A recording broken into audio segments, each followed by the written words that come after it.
best-of-3 series. Who will get the upper hand tonight at Madison Square Garden in New York? Quiet moments in the locker room. Charles Smith for the Knicks. Scottie Pippen of the Bulls. B.J. Armstrong strapping on the shoes. And we are ready. We are tied at 2 games apiece, and we are set for Game 5 with the Bulls and the Knicks. Hello again, everybody. I'm Ron Thulin. It was just 1 week ago we were here to see the Knicks go up 2-0. But history has repeated itself. The Bulls were able to hold serve at home, tie this series up at 2 games apiece. My broadcast partner this evening, Hubie Brown. Neither team playing exceptionally well, but how have the Bulls been able to come back? Well, never mind about coming back. This building is rocking outside $2,000 a ticket. Now we'll get to what happened in games 3 and 4. We'd like to show you the graph. You can see at home, Chicago scored 100 points over what they did in this building last week. The shooting percentage up, the contribution from the bench, and then the points scored off of turnovers. Well, Hubie, Derek Harper will not be playing tonight for the Knicks. He is in game 2 of a 2-game suspension, so Pat Riley has opted to go with the same lineup from game number 4. Yeah, and that puts a lot of pressure at the point guard position. Anthony must give them quality 40 minutes of play. He struggled in game 4, 2 for 13 from the field, along with 4 turnovers. Corey Gaines backing him up, must move the basketball. Now, they're going with Starks and Smith at the 2-guard and small forward position. That is their number 1 lineup. But at small forward, Smith and Mason must dominate and really give Scottie Pippen a problem. Well, let's talk about Scottie Pippen. He's coming off 2 25-point performances in Chicago, but last week here in New York, he struggled. Well, he struggled, Ron, from the standpoint he only shot 35%, 49% in New York. In Chicago. Then, along with that, he had 11 fouls in games 1 and 2, only 5 over the weekend. His main thing tonight is when they move him to the backcourt and he plays the point guard position, keep an eye on him because he will be the designated double teamer. He's asked to do everything. Score, rebound, assist, lead the break, and then only double team the post people. Well, Hubie, Chicago's been able to meet the challenge in years past in Game 5. In fact, they have won 5 of the last 6 Game 5s, but tonight, strap it on. We've got a war on our hands. The Knicks and the Bulls, Game 5 next.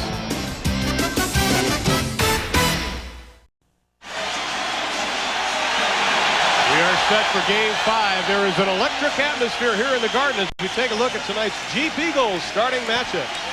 Well, at that small forward position, Ken Pippen stay out of foul trouble, guarding Smith and then his backup Mason.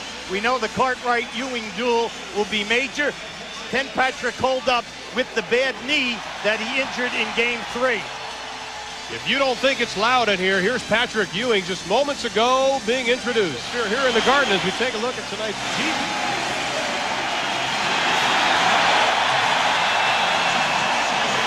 Well, as you might expect, the Bulls were booed, the Knicks were cheered. It is 19,000 plus, another sellout on hand. You'll be talking to Pat Riley today. They had 2 what he called very good, very intense practices. There we see Bill Jackson, coach of the Bulls, 49-year-old Pat Riley on the other side. Pat Riley said the theme of his practice on Monday, he felt the guys came in with their heads hanging a little bit down, but his theme was, let's just get back to playing basketball. Well, and their basketball is rock and sock 'em. He felt that they had 2 outstanding practices. The main point, though, is, Ron, they're not playing as well as they did a year ago at the same time. And that's because Hubert Davis has been held back with a broken hand, Starks with the knee, and then also Charles Smith with the knee, which is never going to be totally cured. So, main people here, and then Doc Rivers, which they lost early in the year. You talk about basically they have 4 guys for the Knicks playing less than 100%, probably close to 60 to 80%. That's not an excuse. That's pretty much the reality of the situation. But there is a man they're going to be dependent on, Charles Oakley, and on the other side, Horace Grant. That is a key battle tonight. Yep, it is. And they've really gone toe-to-toe in this series, and it's almost a wash. Now, naturally, Grant is scoring at a very high pace at 17 points a game, but the Oak man is winning out on the battle of the boards. Oakley averaging 5.5 offensive rebounds per game. From high above the Garden, Danny Crawford, Hugh Hollins, Daryl Garrettson, our officials. Crawford tosses it up. Knicks have possession. Greg Anthony getting the start. He has been abused in the paper for his performance on Sunday, but Pat Riley said, listen, you stick with the guy going up, you stick with him coming down. Ewing. The emphasis in New York is Ewing needs more than 14 or 15 shots a game. They must get him back to the regular season and also the New Jersey series where he gets 20 attempts. Standing behind Cartwright, Ewing able to take advantage. Starks to Ewing. Count the basket, we have a whistle. Now the transition game is almost non-existent for New York in games 3 and 4. When this team is smoking, they are out in the open floor. Now you're going to see Ewing gambles coming over the top of Cartwright to free this ball up, and then they have numbers coming the other way. This is a 4-on-2, a good choice. Always reward the big people. Well, Pat Riley has said throughout the year that their fast break is nothing more than an adventure. They are not a very good passing basketball club. Ewing with 4, the lead is 4. Of course, the Knicks opened up a 12-0 advantage on Chicago on Sunday up in the stadium. Only to see that dissipate quickly. Well, Pat Riley said that he will go to quicker substitutions for Starks and Charles Smith. Oakley the rebound, the outlet pass to Anthony. Anthony wastes a little time giving it up. Cartwright behind Ewing. Kind of surprised, no cutters. Ewing, the spin move toward the baseline, something we haven't seen a lot of in this series. Well, in the early going, no double teaming. They are not leaving the small forward because Smith and Mason hurt Pippen anytime that he would double team from that position. New York forcing Chicago to extend their offense. Pippen, the one-handed push shot. Beautiful shot by Pippen, his first. Well, that was extremely difficult, a tough angle, and he held it, cradled it with one hand. Now, this is what Anthony must break. He must be able to handle a double team. The Knicks make him pay for it, Huey. Well, what they're doing is whoever's man takes the ball out of bounds after a Chicago score, that is the man who will trap Anthony at half court. Cartwright, a lot of time on the shot clock, 12 to shoot. Ewing comes over to pick up Pippen, the air ball right into the hands of Oakley. Ewing running the floor. He has Myers. Takes it inside, no problem. Patrick Ewing and the Knicks have not missed a shot. Well, they're off to a great start. This is what Pat Riley was hoping for when he went back to this lineup. Let's get this club back into sync like we were last year. Good backdoor that time by Grant. Grant has the flicker shot. Myers has it tapped away. Once again, the Knicks running the floor, but they toss it away. It'll belong to the Bulls. So now Pat Riley says, wait a minute, Chicago touched it. Well, right now, Pat Riley was yelling to the baseline official, Hugh Holland, to overrule that. He thought it was a deflection. Right now, Ewing 4 for 4. The Knicks 5 for 5 from the field. Right in front of us. Armstrong almost lost the handle. When they throw it away, we'll go the other way. This building has been in a roar for the last half hour. Unbelievable. You have to think the Bulls just have to withstand this initial shock of emotion here because it will come down to execution in the final 3 quarters. Right now, they're running baseline action.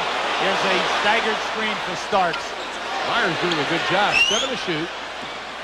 Starks, Cartwright had to pick him up. Oakley with the long rebound. Ewing lost the handle. The whistle blows again. See, that time Cartwright gambled. He tried to get the hand in there before Ewing had the ball up above his numbers. He definitely fouled. Foul was on B.J. Armstrong, his first, his second team foul. Patrick Ewing at the line. 8-time All-Star. And early on, he's getting the attention. You talk about 14 shots a game. He already has 4 tonight. And you see in the semis, the first round of the regular season. Well, you have to look at this and say, well, why is that happening in the series? Well, they're double teaming him so strong on normal nights. The reason the perimeter people are struggling. John Starks is the leading guard in regards to field goal percentage, 36%. Hubert Davis, 36. Anthony, 24. So naturally, in the other games, they would double team him hard and then put the pressure on the perimeter people. Pippen hasn't knocked away the swarming defense. Ewing takes one in the right eye, and he's holding the right side of his head. By the way, I really don't think there's anything wrong with Patrick Ewing's knee. All right, he has been everywhere. Not only at the offensive end, he continues to double team any player that gets within 10 feet of the hole. He's going to have to go over to see Mike Saunders, the trainer, at least dry it off, probably tearing up since he took a finger in the eye. At the line, it'll be John Starks after the whistle, and the foul. Foul was on Myers. All right, 3 team fouls now on the Bulls. Now Starks is averaging 15.5 points a game in this series. What, he's only shooting 36%, and then, uncharacteristically, only 28% from threes. He is getting to the line, though, for 7 attempts a game. The closest guy to him on the Knicks, Ewing, at 6. So you know that Starks is taking the ball strong to the basket. He's 24 of 27 in this series from the stripe. 37 of 41 overall in the playoffs. Definitely quiet in the Garden right now. The only time it'll be quiet. 2 for Starks. The lead goes up to 9 with just under 8.5 left in the first. Glad to be with us tonight for Game 5. Well, in his first 4 minutes of play, B.J. Armstrong, who is having a terrific series, has not been able to get a shot attempt. Myers from about 19 goes about 18. Hitting the boards, everybody. Comes in, here's the Starks. Oh, great defense by B.J. And Starks takes it away from Myers. Smith. Good. You're a Chicago fan. That was quite unfortunate. A terrific steal by B.J., and then they lose the ball. The crowd is electric. We'll be back.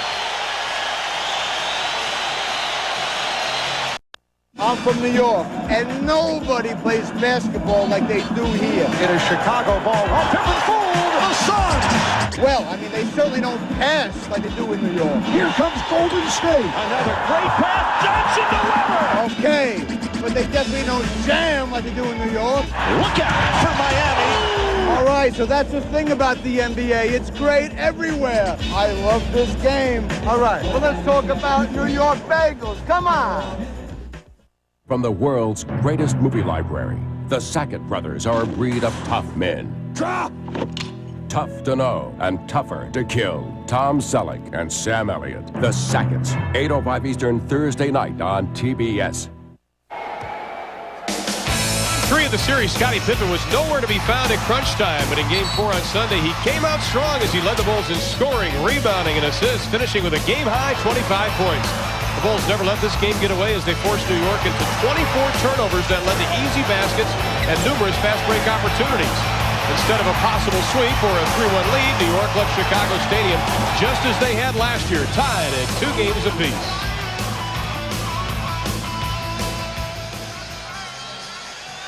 Well, right now, Ron, Chicago's struggling. They're 2 for 8 from the field, 25%. New York 6 for 7.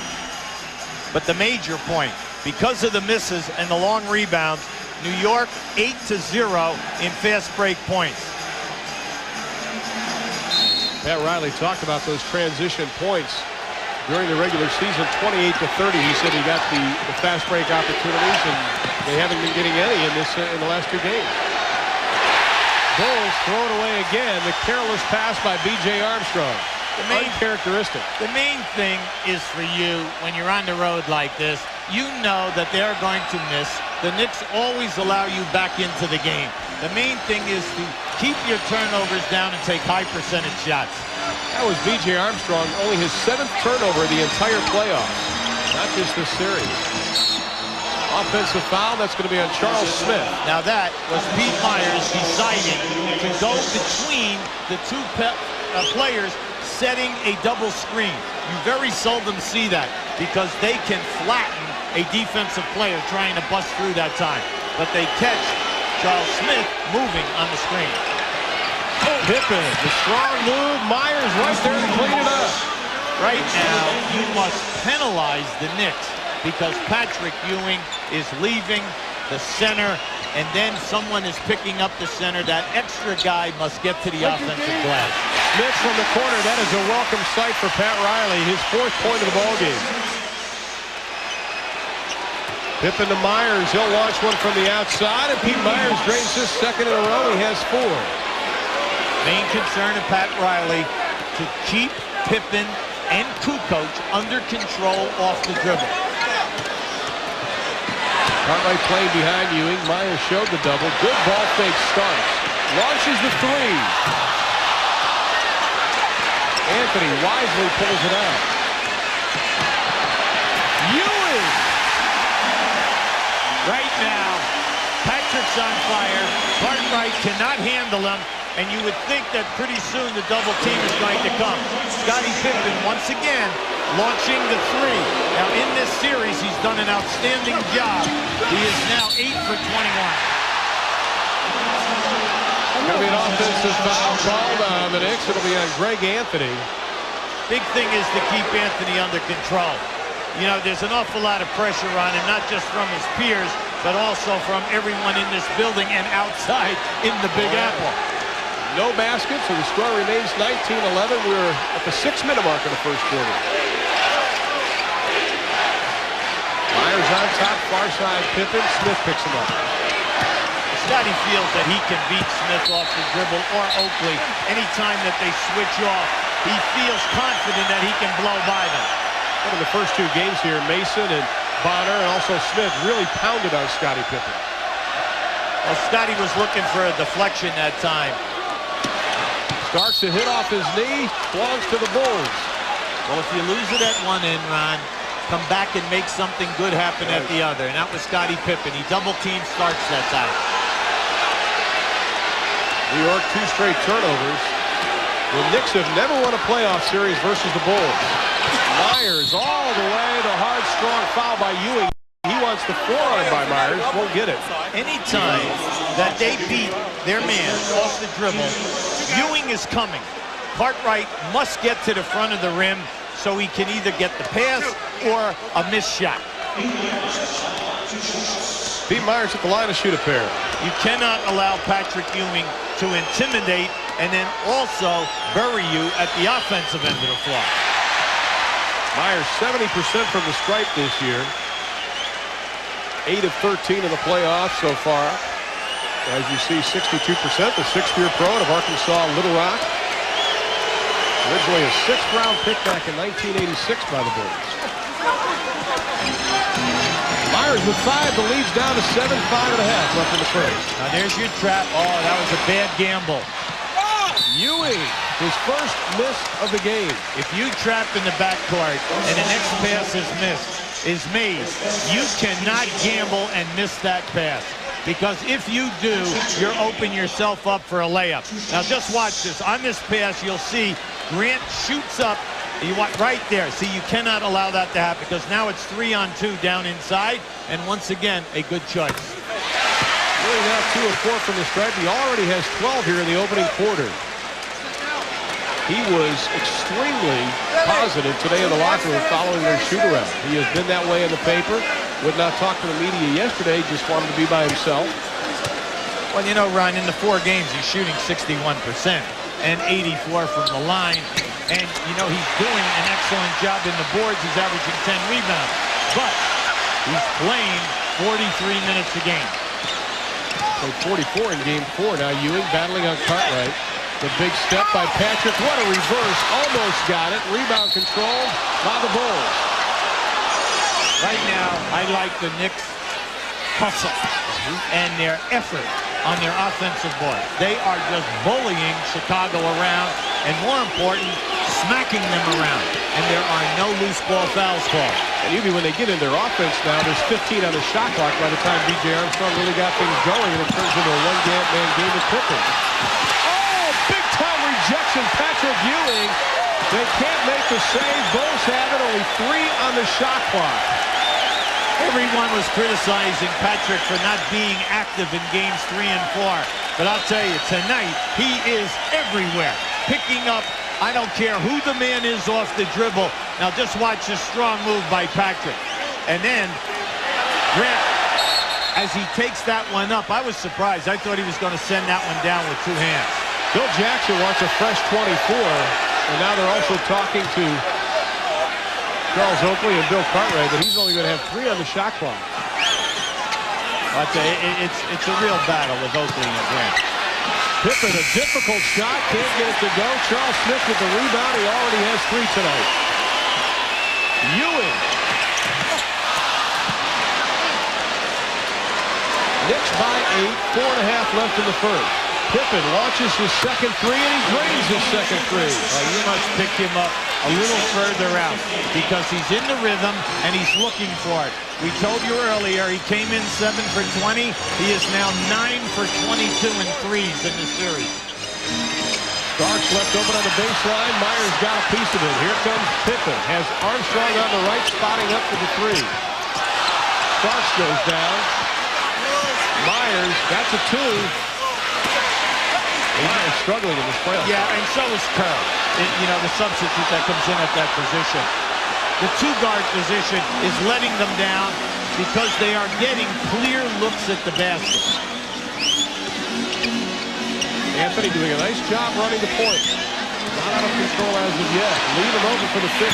Pat Riley says he has got to hit that shot. He wants him to look for it.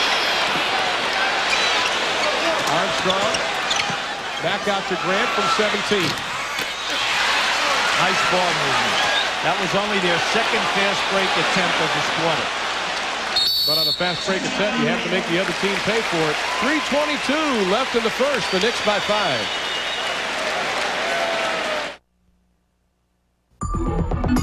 Hey gang, we're live at TNT Sports Studios, and this season is shaping up to be one of the most exciting ever.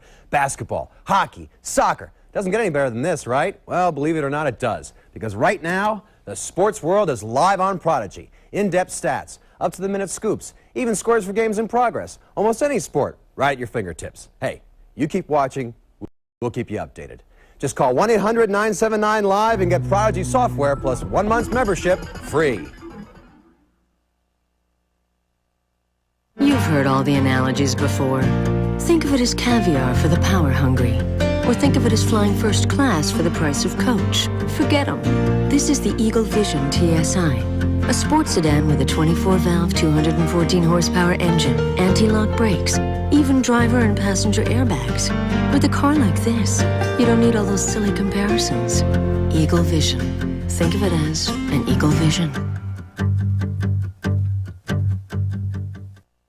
Make your money work harder than ever. Call now for your free Wall Street Journal guide to understanding money and investing. It focuses on financial markets so you can make informed choices. Call now to get your guide free when you subscribe to the Wall Street Journal, where you'll find information you need to get ahead. Get 10 weeks of the Journal for just $36 and the guide to understanding money and investing free with your paid subscription. Call toll-free 800-421-2000. That's 800-421-2000. This program is authorized under broadcasting rights granted by the National Basketball Association. Any publication, reproduction, or other use of pictures, descriptions, or accounts of this game without the express written consent of the National Basketball Association is prohibited. Scottie Pippen is on fire, and the main thing here is you must pick him up at the three-point line. Keep an eye on Bill Cartwright and what he does. See, his man is below the three. Now, right there. Now, you see where Smith is? Smith is below the line.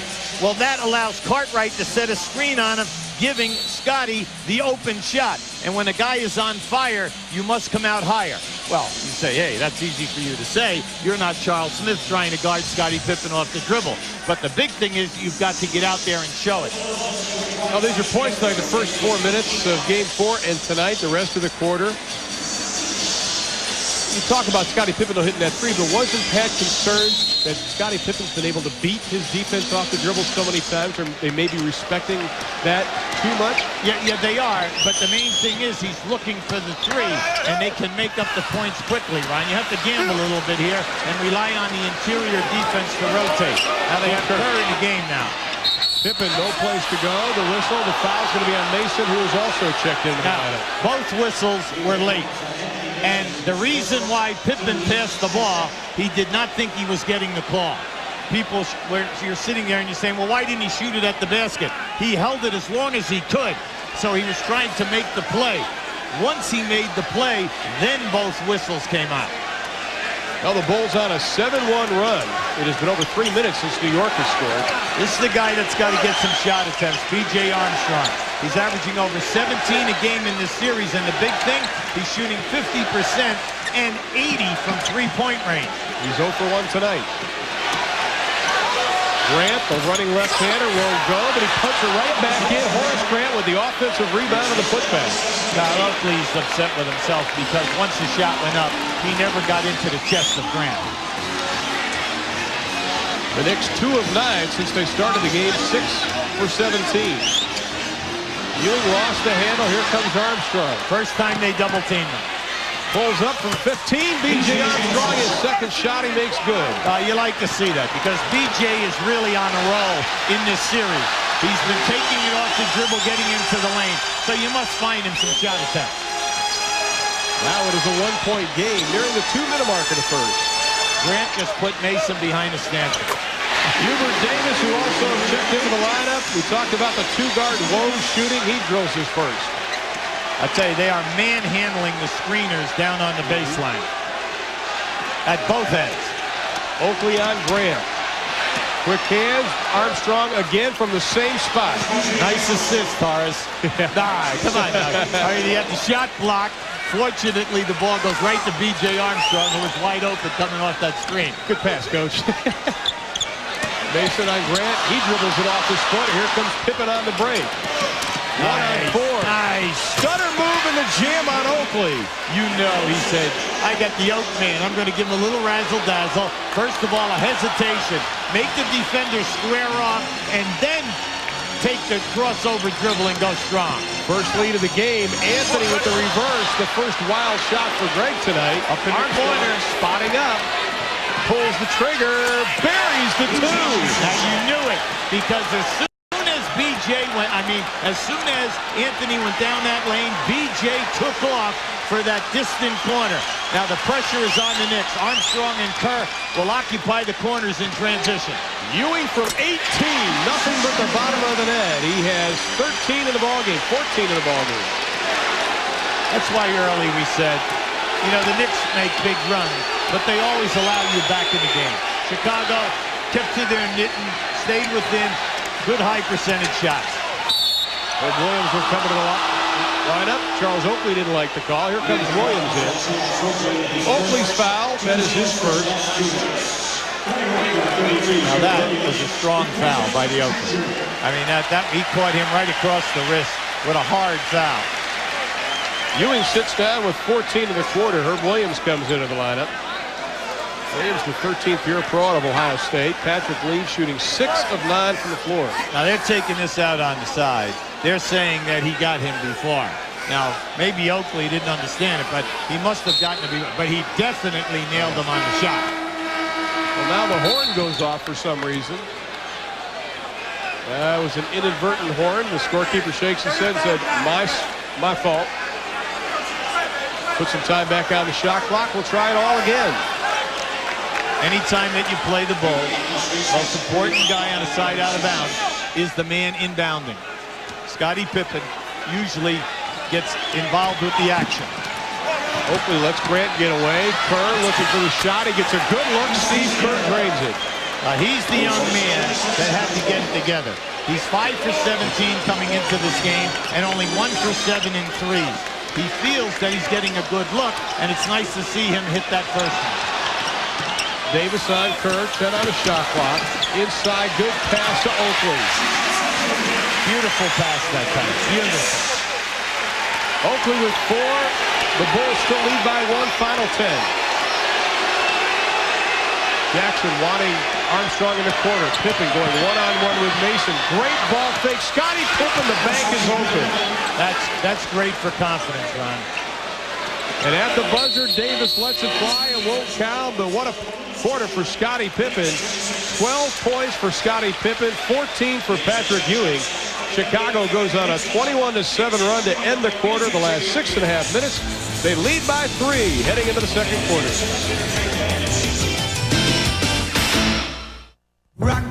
Okay, I'll take early memories for 500. Hot dog day. Recess on the monkey bars. Teacher's pet. Miss Galaxy.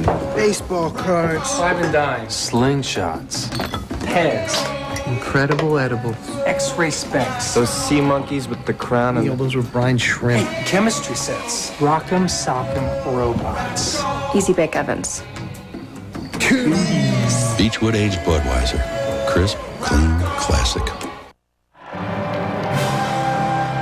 If you can't get to World Cup 94, we'd like to point out that the preliminary matches for World Cup 2010 have already begun. And luckily enough, good seats are still available.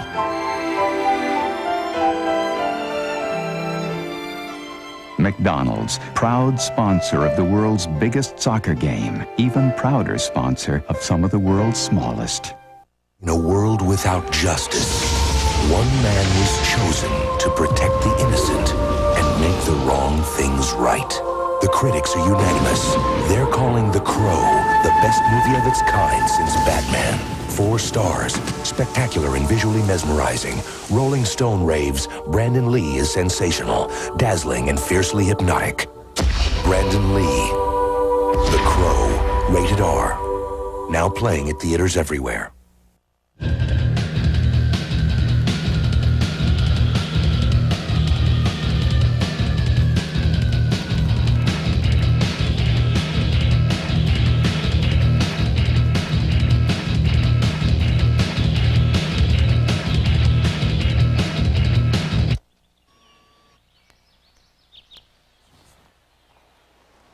Sorry.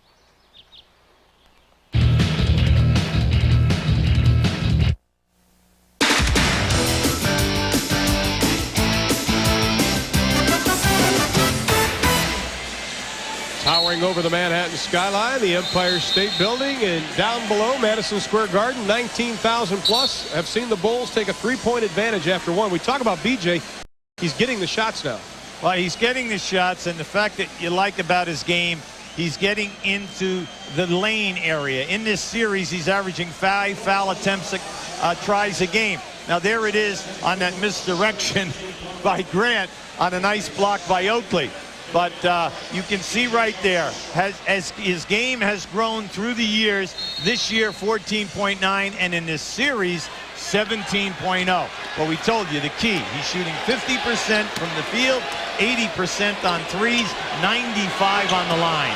Mason fronts Oakley and pays for it. Fronts Longley, I'm sorry. Yeah, you can't front if they're going to empty out the back, and that was well done and a beautiful pass that time to Longley. Kukoc, Longley, Paxton into the lineup for the Bulls, joined by Grant and Kerr. And the Knicks toss it away. Bulls have the basketball, leading by 5. Bulls are playing with an awful lot of confidence right now. You take away the Knicks' 8-0 spurt on fast break points in that first quarter, Knicks are really struggling here. Remember last year, the Knicks won the first 2, dropping 4 straight into the Bulls.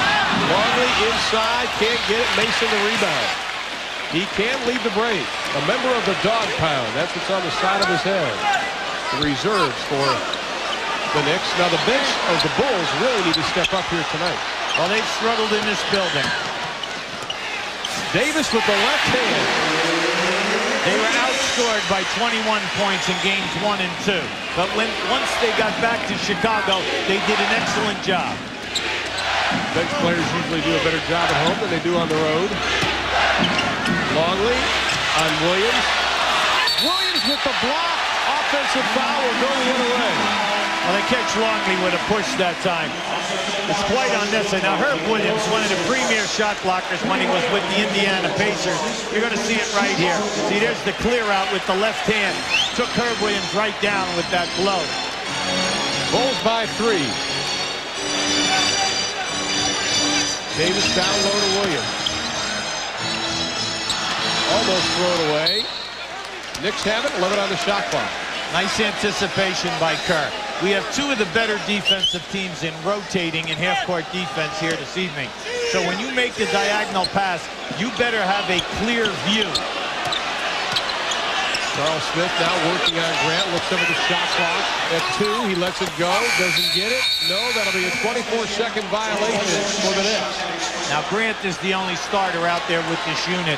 He was right up on the top of Charles Smith.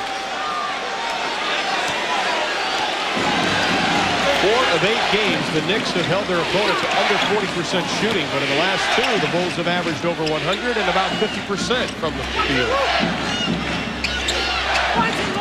Kukoc. Shot clock at 7. Grant underneath with the reverse. That is Longley's strength. Not only the 7'2", 265 pounds, but his passing ability. That was a very difficult pass. Chicago has made a commitment to stop the Knicks 2 guards, which now is Hubert Davis. Mason has to kick it out to Smith. Shot won't go, but we have a whistle and a foul, and we also have a timeout. 9:34 left in the half. The Bulls by 5. Coming this fall, Sunday Night NFL on TNT.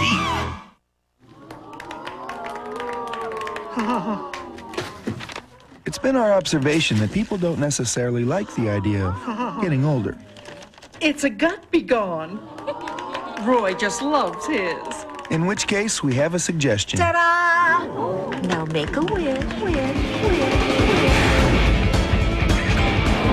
A 175 horsepower fountain of youth. The 94 Isuzu Rodeo. Practically amazing. You know you need life insurance to protect the family you love.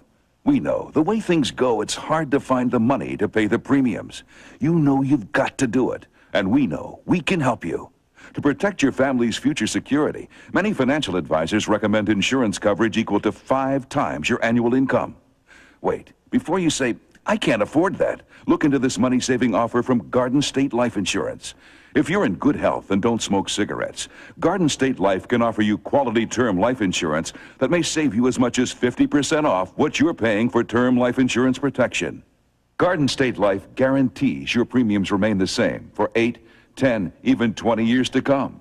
So if you need $25,000 to $1 million or more of quality life insurance protection, call today. 800-421-2000 for this free information package and confidential coverage proposal. Garden State Life Insurance. 800-421-2000. 421-2000. We'd like to show you the fronting of the post player. Now, right now, you're going to see it here. This is 2-man action. The pass is going to go over the top to Longley. Now, you're saying, why isn't Mason in here?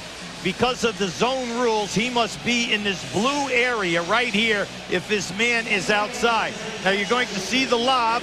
There's the lob. A good catch. Mason is late, and Grant would have been on the offensive board. Phil Jackson talks an awful lot about tempo. He said it's not so much how many points they score, but the tempo. Well, in the first 5.5 minutes of the ballgame, the tempo belonged to the Knicks as they opened up an 11-point advantage. But since then, it is 25-9 in favor of Chicago. Foul, by the way, was on Steve Kerr, his first. Well, in that first quarter, Ron, Patrick Ewing 6 for 9, 2 for 5 on the line, 14 points. Scottie Pippen 5 for 9, 2 for 3 and threes for 12 points. And Ewing back into the lineup. Smith misses a pair. 72% during the regular season. Can't get him to drop, so the lead remains at 5. With Chicago looking to add to it. Longley. Taken away by Ewing. He's going to lead the break. 3-on-2 if he hurries. Ewing all the way. Doesn't get it. Patrick was definitely fouled. Looked for the call. He had his shoulder ahead. That nice pass. Kukoc to Longley. We could hear the call. Longley was calling for it as he was coming down the middle of the floor. A beautiful drop-off pass by Kukoc. Corey Gaines will come into the next lineup the next break. Smith working on Grant. The pump fake goes strong to the hole. Mason keeps it alive. Now this is what you must eliminate. You know, Mason on the offensive board. Shot won't go, but we have a whistle and a foul. Talk about a nice touch pass from the 3-time European Player of the Year. Well, you can see. Now, right now, Longley is calling for the ball. But how about this? A little flip off the dribble. And then, most important, a strong move going to the basket by Longley. Foul was on Tony Kukoc, his first second team foul. At the line, Anthony Mason. We saw Mason put on quite a performance in game number 2. 15 points, 14 rebounds. His 14 rebound was more than the entire Bulls bench.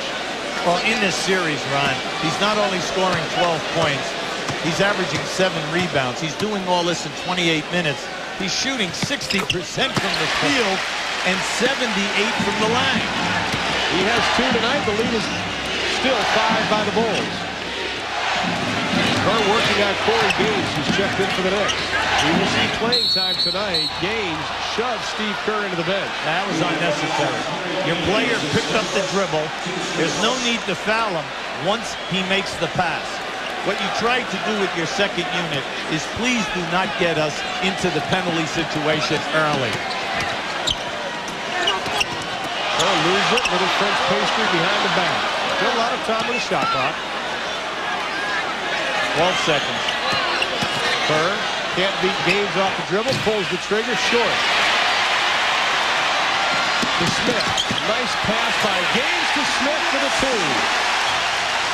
Strong move that time by Charles Smith. He realized he had a guard back Steve Kerr, and he's giving you at least 6 inches, so you know you're going up over the top. Grant on Smith.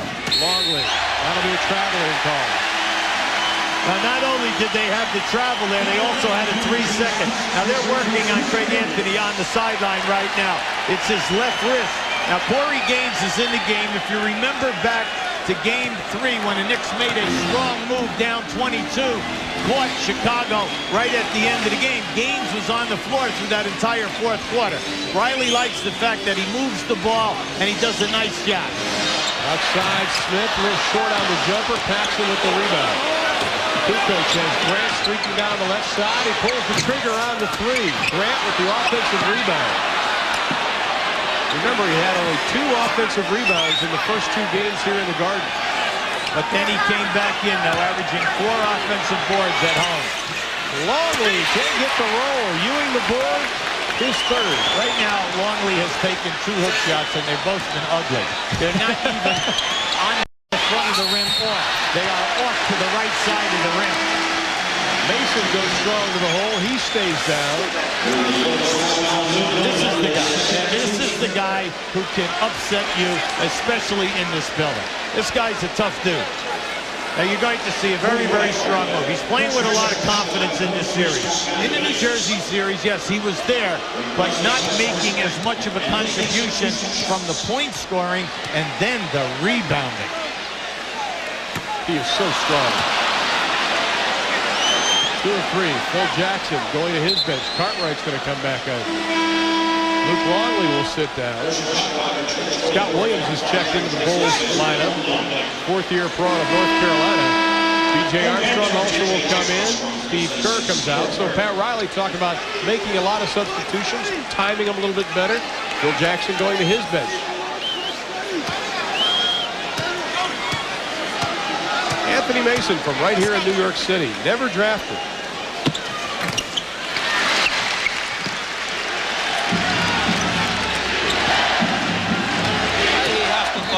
Outstanding defense. The lead is 2. Nearly 7 minutes left in the half. Riley says he's beaten him off the dribble 80% of the time, and he did it right there. That time, Anthony Mason was looking for help. He definitely channeled him to go to the baseline. Unfortunately, no one rotated to pick up the dribbler.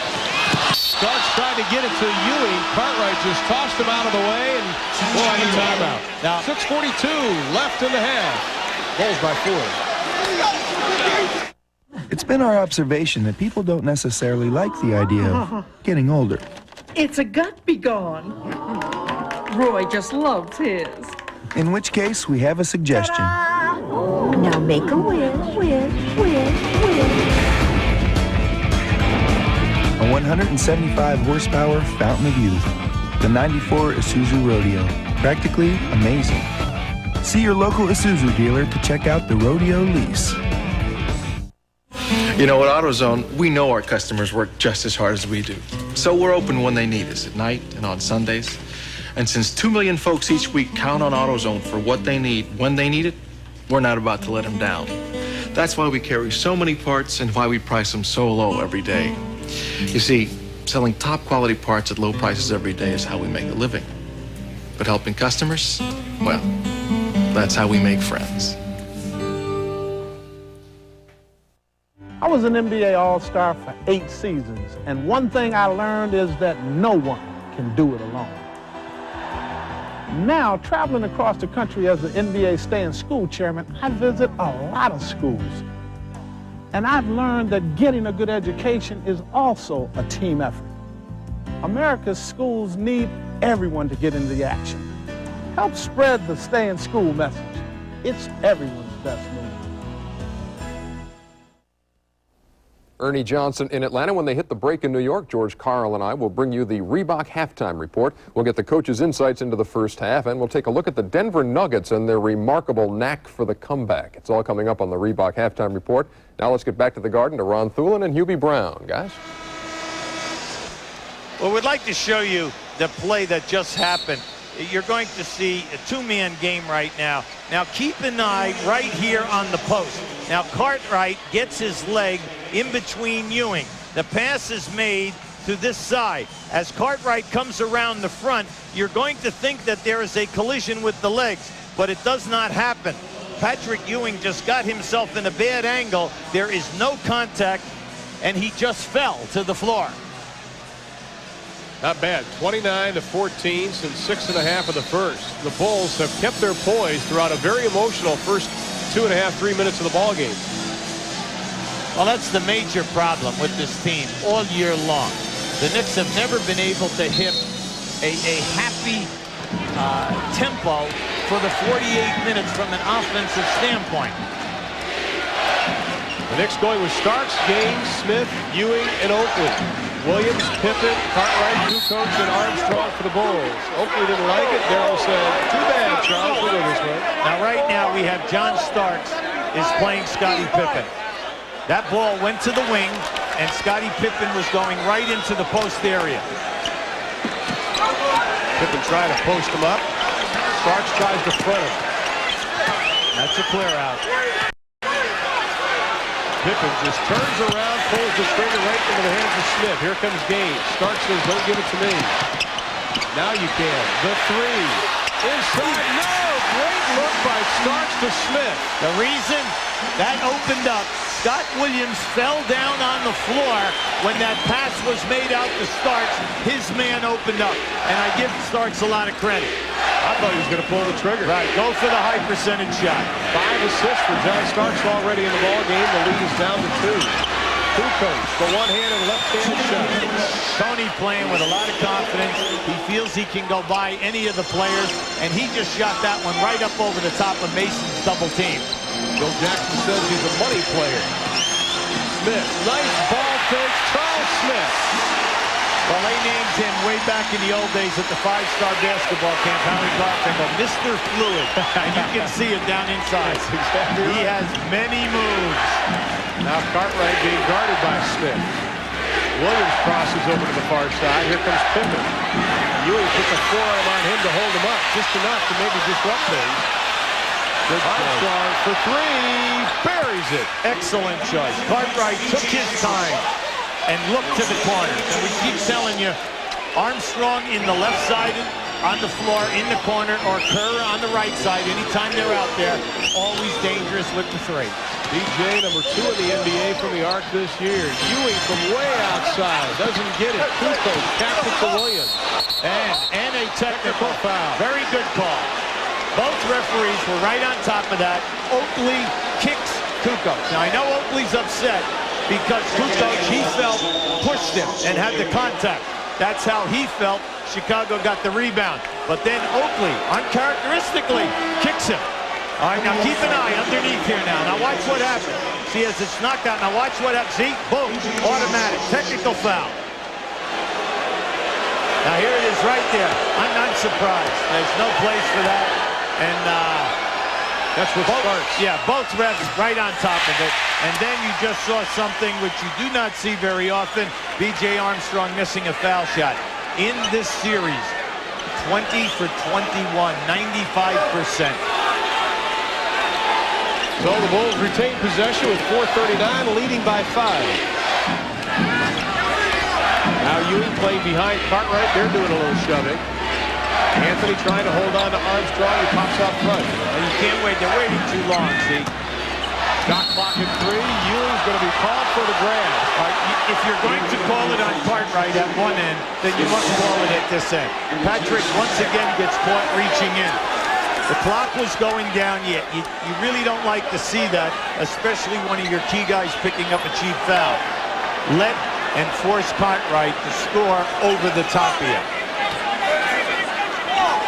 Greg Anthony back into the lineup. They give it right back to Kukoc. Alley-oop to Scottie Pippen. That was beautiful. Just beautiful. Pippen going without the ball from the opposite side of the floor, and then Kukoc making the perfect pass. I saw somebody come off screens last night, Reggie Miller, one of the best. Pippen did an excellent job there. Biggest lead of the ball game. Ewing lost the handle. We are at Madison Square Garden where over 19,000, a sellout crowd, have come to see Game 5. The best of 7 tied up 2 games apiece. The Knicks and the Bulls. And the Bulls withstood an early challenge by the Knicks. Now have opened up a 7-point advantage. Oh, they're playing with great confidence, Ron. Everyone is making the big open perimeter shots. Well, we have 4 quarters of basketball. Kukoc Nice. inside to Pippen. He got pushed from behind. Let's see if they call it on Ewing or Starks. They're going to call it on Starks. He put up his hand quickly because he didn't want it called on Ewing. That would have been Ewing's third. Once again, Tony Kukoc making a terrific decision.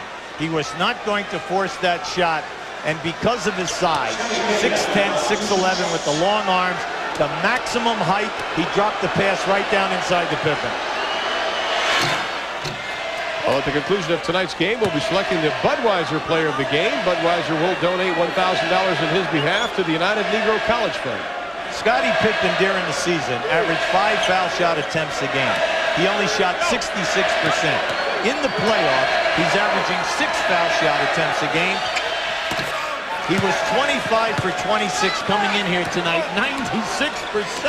You talk about elevating the game. I mean, you talked about it in the playoffs that you have to have somebody get the numbers or better. Scottie Pippen's done better. Now he's playing some defense on Anthony, dribbling around an awful lot. Mason with the pump fake, the basket, and the foul. Take that as Oakley with the basket. Still, if you're Pat Riley, do you want to see Greg Anthony dribbling around like that outside? Yeah, but you see, you go with the call. See, Pat, you can see the frustration on his face right now. See, they luck out here. That's the second guy to pick up the Oak man, and all Oakley did was give Scott Williams a head fake, and he steps right up high, allowing him to duck underneath. Well, Scott Williams really not in the good graces of Phil Jackson as Phil's talking to him on the far side now. He overslept, missed the shoot-around today. All the media started to blow this thing up like a volcano, and Scott told me, hey, I overslept, period. End of case. He said, I just hope it doesn't affect my playing time this evening.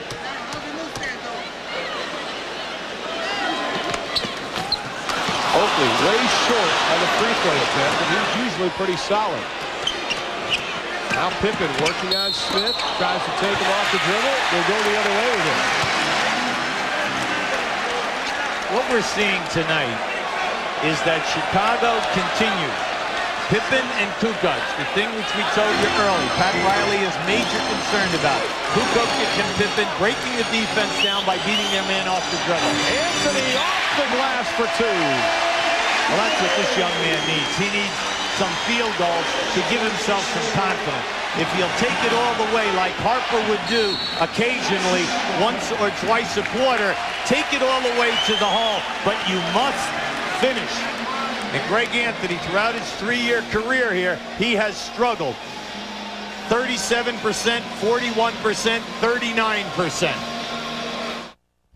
The NBA playoffs on TNT are brought to you by Isuzu, makers of incredible four-wheel drive, and by wrinkle-free 100% cotton Dockers for times when just getting dressed isn't enough. We'd like to show you what happened on the lob pass before. Now here we have 2-man basketball, Kukoc and a screen from Cartwright. As he dribbles over, keep an eye right here. A back screen which Pippen is going to take advantage of. Starks runs into the back screen. Now keep an eye on it now. You always have to beware on the opposite side of the floor. Beautiful execution. Pippen will trigger the inbounds pass. The good news for New York is that Patrick Ewing has taken 11 shots. The bad news, he's 1 for his last 6 after opening up the quarter 5 for 5. Ewing now comes out on Cartwright. This was a double screen for Armstrong. Doesn't get it to go. Oakley with the rebound as he goes into the Candlewood. Here comes Starks. Smith underneath. Good look inside. A whistle and a foul. Starks had a great look inside to Smith. Boy, if you like basketball, you're going to want to trigger down the TNT tomorrow night. We've got a triple header coming your way. We'll all get underway at 7 o'clock Eastern Time with Gary Bender and Jack Givens as the Hawks and the Pacers go at it in Game 6. Indiana leading that 3-2. Then we'll go on to Utah and Denver with Tim Brando and Mike Fratello. And to wrap it up, a little nightcap at 11:30 Eastern Time. Bob and Doug will be with the Rockets and the Suns, with the Rockets leading that series. You know, Ron, we just saw something which has been missing for close to 12 minutes. First, we'd like to give you the free throws, and that's big. But the main thing, the Knicks getting out in transition. You'd like to see Charles Smith open up and run the lane hard, because when he's out in that outside lane, he can post anyone if he just comes to the ball side. Charles Oakley led his team the riot act the last 2 days, talking about making the hustle play. So I'm going to do it. You guys have to step up. His point is, let's stop talking and let's start playing. We talk a great game, but you must play the game. Myers to Cartwright right in front of the hoop. There is the man himself, Charles Oakley. Beautiful pass by Myers, and Billy definitely did not follow through on that shot. He pulled the string. Smith, great position down low. If he'll just run to that spot, they'll find him all night. 14 for Smith. It is a 1-point Chicago advantage. The effort for New York starts on defense. Green and roll, they'll trap. New York on an 8-0 run. Pippen not beat off the dribble that time. Once again, if you're cutting to the basket, please look for the pass. You cannot cut through the lane because I might throw you the ball, but you must see the ball. The crowd back into this ball game. Anthony, shot clock at 7. Ewing, short. 1 for his last 7. The lead is still won by Chicago. Armstrong, right down the paint. Myers, the bank, won't go. Ewing, the rebound. He has 4. Oakley wisely holds it up. Pippen comes out to greet him. Starks directing traffic. 11 to shoot. 2-man game. Oakley from 20. Doesn't get it. Armstrong the rebound. Chicago must continue to push. Pippen for 3. Ewing has it taken away by Myers, but the Knicks will have it with 53 seconds left in the half, trailing by 1. Pat Riley wants a 20-second timeout. Maybe the last 2 trips down the court, do you feel New York got the shot they wanted, or are they not being patient? What Pat Riley said the last game, they weren't patient offensively. Well, I think, Ron, what happens is you get caught up with the emotion. I thought that they were executing extremely well in the transition. Then as soon as that shot clock got down to 8 to 10 seconds, we had a little panic there and we forced some shots. At the other end of the floor, I was kind of surprised at the 2 early shots that Chicago attempted at the basket. They have been playing well. They've closed the gap again, you know, and then once now, it would have liked to have seen them gone for a little power move, possibly on some post-up, take the Knicks strong to the basket. Well, coming up at halftime, the Reebok Halftime Report. Ernie's in our studios in Atlanta with George Karl of the Seattle Supersonics. They'll have an update on the situation in San Antonio. John Lucas apparently will remain coach. Bob Bass will move into another position with the team. We'll update you on all the NBA news as musical chairs begin as far as coaches go in the league. 53.6 left in the half. The Bulls controlling midway through the first till just about now. Now they're giving you full court pressure right now. You look at it, you say 53 seconds. You know that New York can go 2 for 1 here in this situation, but also go down, press them, force them to waste time on the shot clock. Wasted about 6 seconds. High screen and roll. Oakley looking for Smith. He's the one who's been the offense here in the second quarter. Short on the jumper. He had no elevation. Great save by the Bulls. They have it with 32 left in the half. The thing now is to calm down, get within your offense. You've had an excellent half running your half-court sets. Smith, Pippen beats him off the dribble. The Cartwright knocks over Ewing. That'll be an offensive foul on Bill Cartwright. Well, Cartwright went right at Darryl Garrison, and he said, underneath the rim. He's standing underneath the rim. Now keep an eye on this. You're going to see it. Now once the pass is made, Cartwright makes his move. Now he was out a little, but you know yourself, you're never getting that call. Patrick got it. Knicks will have the last shot. Now Phil Jackson, you give him credit right there. He went after Darryl Garrison also. Ewing from 17, a little strong. Not the shot you'd want in the final seconds. Smith trying to hustle. Starks. And Pete Myers called the timeout at 20. I didn't think he had possession. That is why that play, you got to wonder when there's no place to go and you're rolling around like that. But I'd say that was tough to see if he actually had possession of the basketball when he called the timeout. Well, we're going to see here right now whether they're going to give it to them on the side or whether we have a jump ball. Well, the official, Hugh Hollins, signaled a 20-second timeout. Now, it's a little difficult to see on the replay, but let's take a look at it. Now, you just keep an eye on it right now. The ball is loose. And, you know, from our angle, no one really had possession. You can see that one hand is in on that. And let's face it, you cannot make a catch in this situation and shoot the basketball. There must be a .3 on the clock. So in this situation, it must be a long pass and a tap. There's only 0.2 of a second left in the half, but not a good shot for the Knicks to end the quarter. But the Chicago Bulls scoreless the last 4.5 minutes as they end the second half. The Knicks ended on an 8-0 run thanks to Charles Smith as he collects 14 points, 10 in the second quarter.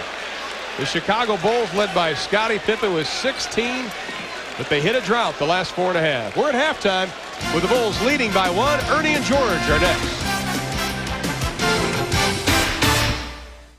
A Hall of Fame edition of Inside the NBA, tonight after the Knicks and Bulls on TNT.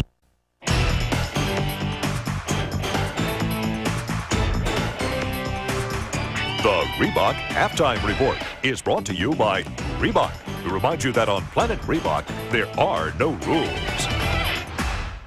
24 minutes in the books at the Garden in New York. Chicago with a 1-point lead over the New York Knicks. Ernie Johnson and George Karl here in Atlanta with the Reebok Halftime Report. Put this first half in a nutshell for me, Coach. Surprising to style for me. It's a much more of an offensive game, a quick game, a lot of jump shots. I think the style of Chicago is shooting the ball very well from the outside, and New York's not shooting the ball very well from the outside, but playing well inside with Patrick Ewing leading them and Charlie Smith leading them inside. The Bulls had a 21-7 run to end the first period. At the end of the second quarter, however, their last 4.5 minutes, they went without a field goal. It's 46-45 Bulls. In case you missed the news out of San Antonio tonight, the Spurs announced that John Lucas will remain head coach. His future was in doubt after San Antonio's first-round loss to Utah. Craig Sager has more from San Antonio.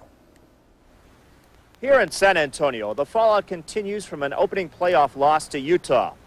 There are 22 investors who own the Spurs.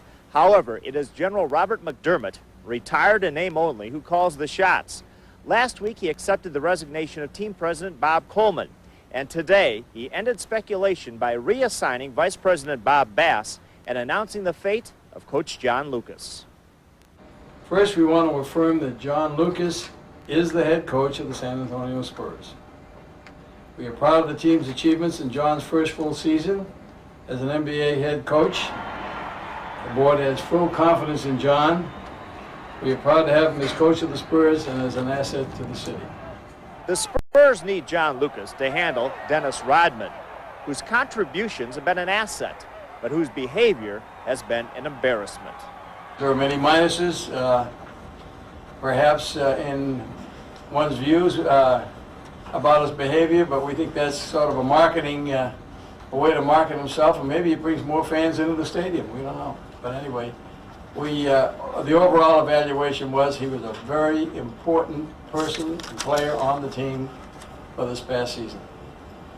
Craig Sager, our playoff nomad. He has been everywhere. How about the story out of Salt Lake City? The owner of the Jazz, Larry Miller, got into a pushing and shoving match with a couple of Denver fans last night before the second half started. One of those fans has filed a complaint with police, and we are told NBA Commissioner David Stern is looking into the situation. Denver, of course, won that game in Utah in double overtime, cutting the Jazz lead to 3-2. When the Reebok halftime report continues, we'll explore the Nuggets' knack for the comeback.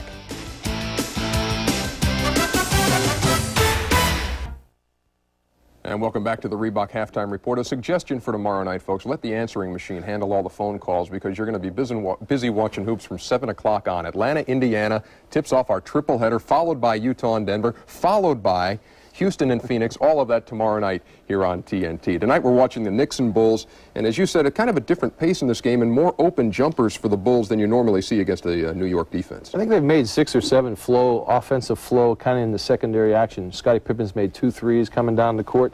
We got one here where BJ's playing very well, having a great series out here in the position, and on the rebound, he'll run out and field a left wing on the court. And as they rebound the ball and outlet at the Pippen, you'll see New York's 3 bigs right here in the middle of the court running back, and they're running straight down the middle of the court. BJ's spotted over here, and Scotty's great eyes finds it, and you have BJ in flow knocking down jump shots. And it's almost like it's a game plan at Chicago to try to get as many jump shots in flow, and they've been making them. Pete Myers has made a couple, Steve Kerr's made a couple, Scotty's made the 3, BJ. Chicago's playing outside, New York's playing inside. And Chicago's got a 1-point lead. It is 46-45 as they play at the Garden. The third period coming right up.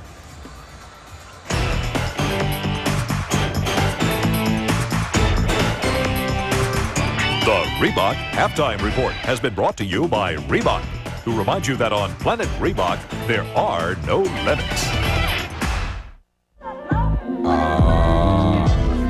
It's time to get busy, boy.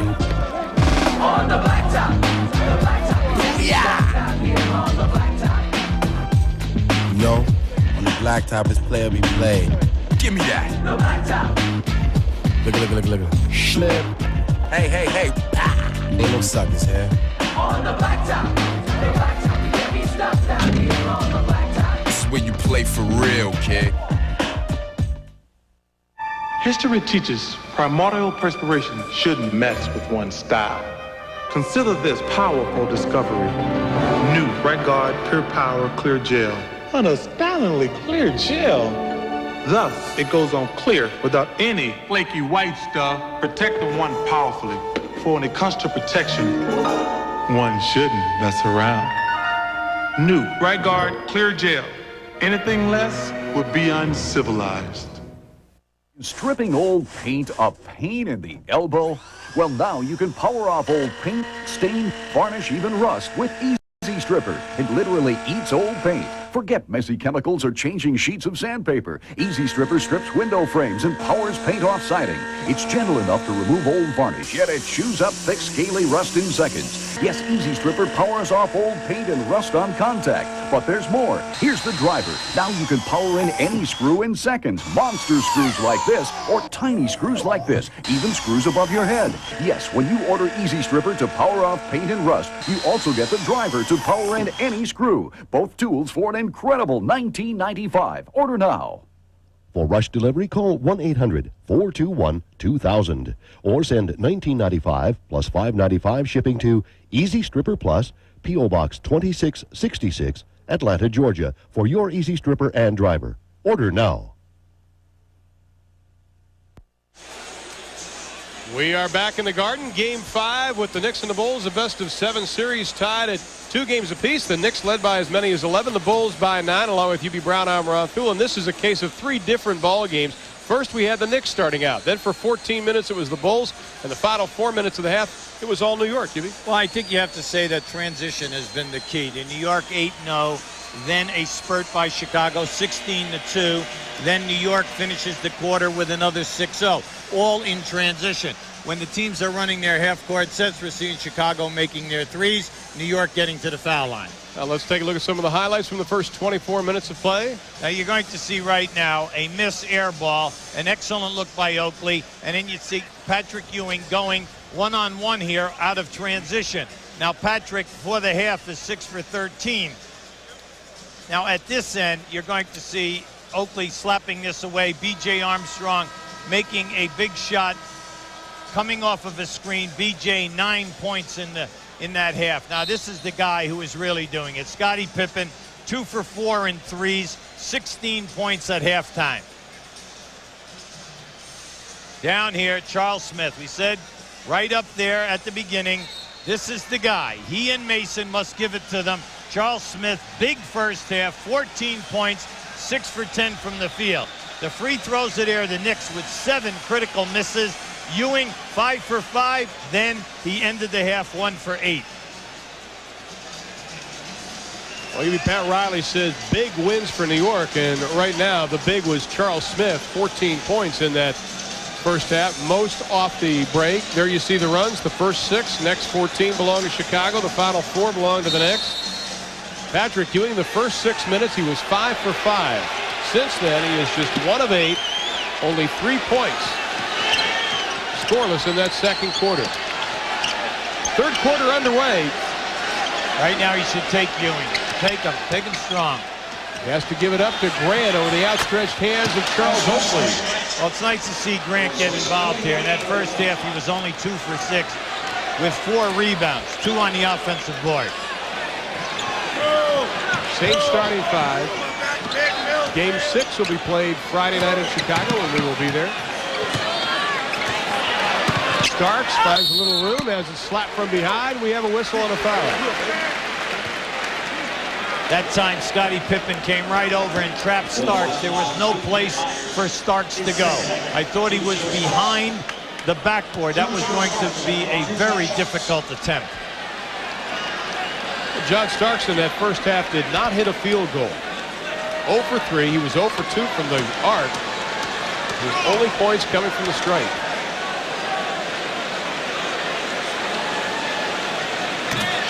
Same thing with John Starks, though, is he's a bandit.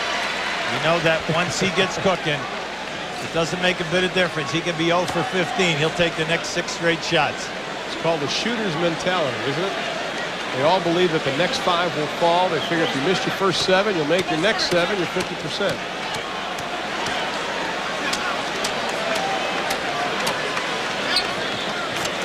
And Starks gets them both to go. It's a 1-point advantage still by Chicago. We have played just over 40 seconds here at the Garden. Over 19,000, another sellout. Starks now 28 for 31 in this series from the foul line. Pippen, they'd like to force him to the baseline. They don't want him to beat him off the dribble. Well, see, I like that. See, anytime that Ewing picks him up, he just takes Ewing, and that's the second big basket.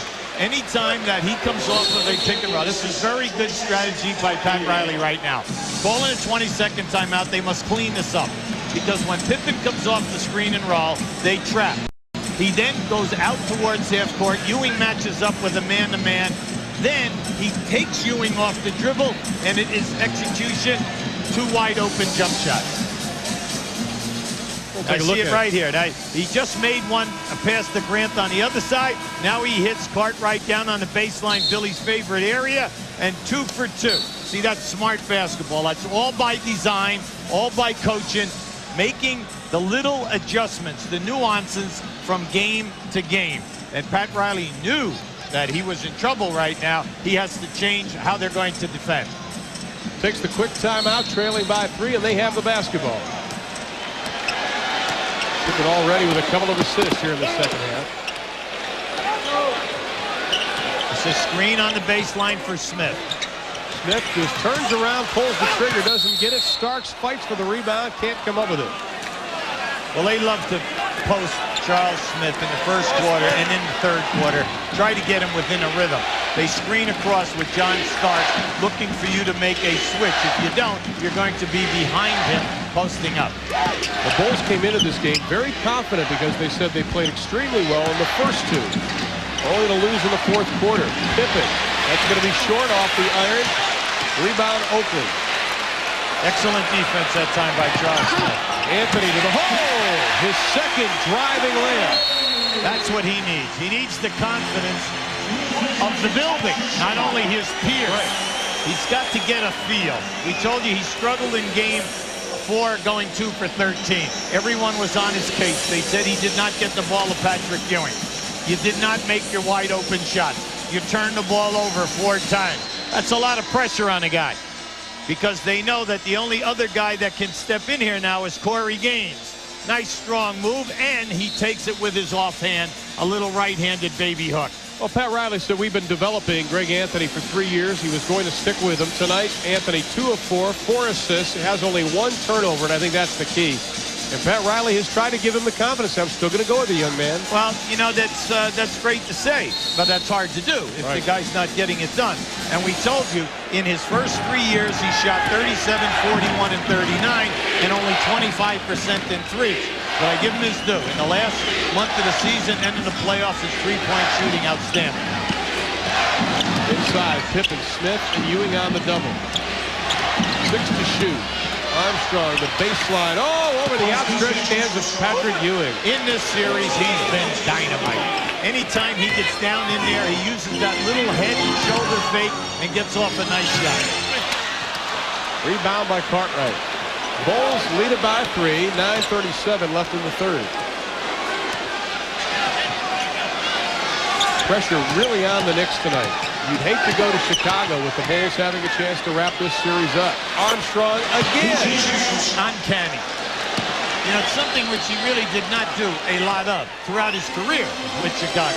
And that is keep the dribble and get into the paint. Fifth-year pro out of Iowa, now 6 of 8, 13 points. We have a whistle as the Knicks got away with throwing the ball away. And we take a look at tonight's GMC truck scoreboard. Scores from last night. What a game we had on TNT. Atlanta beating Indiana. Big game for Craig Helo. Denver, double overtime over Utah. Houston clobbers Phoenix. Two-man game. Starts at noon. Ewing can't get it to go. Oakley, the offensive rebound and the putback. We told you throughout this series he's averaging 5.5 offensive rebounds a game. In that first half, he only had 1. Grant doing a good job with him. The fourth quarter has been the devastating one here in the Garden for the Bulls this playoff series. Good ball movement. Anthony out on Armstrong. Whistle. Going to be on Anthony. Reached out, grabbed B.J. Armstrong's jersey. That is number 2 on Anthony. Only the first team foul for the Knicks here in the second half. Bulls doing an excellent job in spurts of running the offense and swinging the ball from side to side. Cartwright, the left-handed hook won't go. Oakley with the rebound, and he throws it to Daryl Garrison. 10th rebound to no avail. Unfortunately, Cartwright leaves this one short. He's 1 for 4, and that's just bad basketball. Lack of communication. Well, Pat Riley said game 4 they were careless. They were very sloppy. Something they talked about and worked on the last couple of days in practice. Armstrong has to kick it out. Myers from 18. Myers and Kerr must hit those shots at that 2-guard position. Quickly down low to Ewing, who gives it up. Go right back. Toss it out. Cartwright gets a piece of it. Anytime that the postman gets double teamed and he passes it out, take a look right back at him, because that forces the defender to be in a one-on-one situation. We'll have time for the double team. 3-point Bulls lead. They must get Patrick involved and get his confidence back. Myers forces Starks baseline, so he kicks it out. Starks for 3. There it is, Hubie. We talked about it. He's something else. He's now 7 for 22 in threes in this series. His ticket in the NBA was defense. But now that he's in there, it's turned into shooting. Tied at 54. Running out of time here. 2 to shoot. Grant throws up the prayer. doesn't get it. Myers with the offensive rebound. Pippen wants it back. Nice. Grant from 18. Nice. See, that's heads-up play. Myers was trapped, made the pass to Cartwright. The old story, when they rotate, make them pay, make the second pass out of the trap. Starks trying to get it down low to Ewing. Ewing's going to set the pick. 7 to shoot. Anthony for 3. Nailed it. See, this is the part of his game which contradicts everything else. He's now 6 for 15. He's shooting about 38% in threes in this series. First Knicks lead since it was 22-21. Brown chanting defense. The Knicks, the #1 defense in the NBA during the regular season. Pippen left alone, takes Oakley off the dribble with Ewing going down. No, they call it an offensive foul. Once again, Ewing picks up the offensive foul by the basket. This is a strong move by Pippen. Now keep an eye on it. He blows right by Oakley. And as he gets in here, see, right now, they're upset because they feel he's under the rim. The NBA playoffs on TNT are brought to you by GMC Truck, the strength of experience. And by Dutch Boy. Give your home the lasting look of Dutch Boy.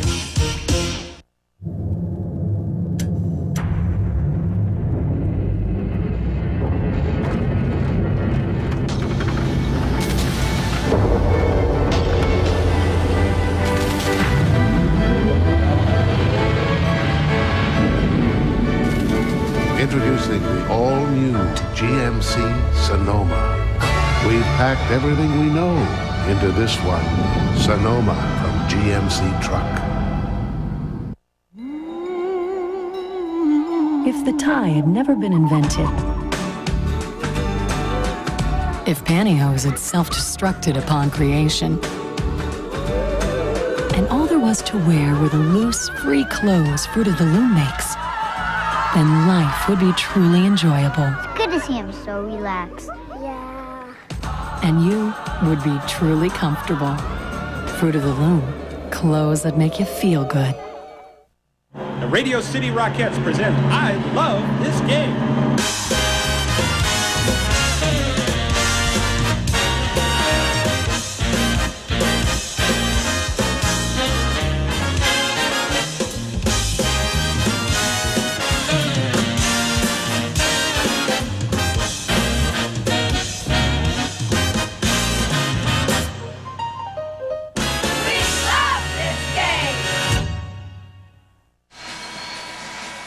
The unwritten rule in the NBA is that you must be out from the basket in the lane areas, all right, in order to get the charge call. Now you're going to see, this is the unwritten rule. Now keep an eye on Pippen's left elbow. There it is right in Ewing's face, and that is the second score that Ewing has negated. Now he was punished that time because he took that elbow right on the face and in the teeth. Last two 50s belong to the Knicks. 8-2 run. Knicks by 1. No changes in the lineup. Whistle, pushing foul.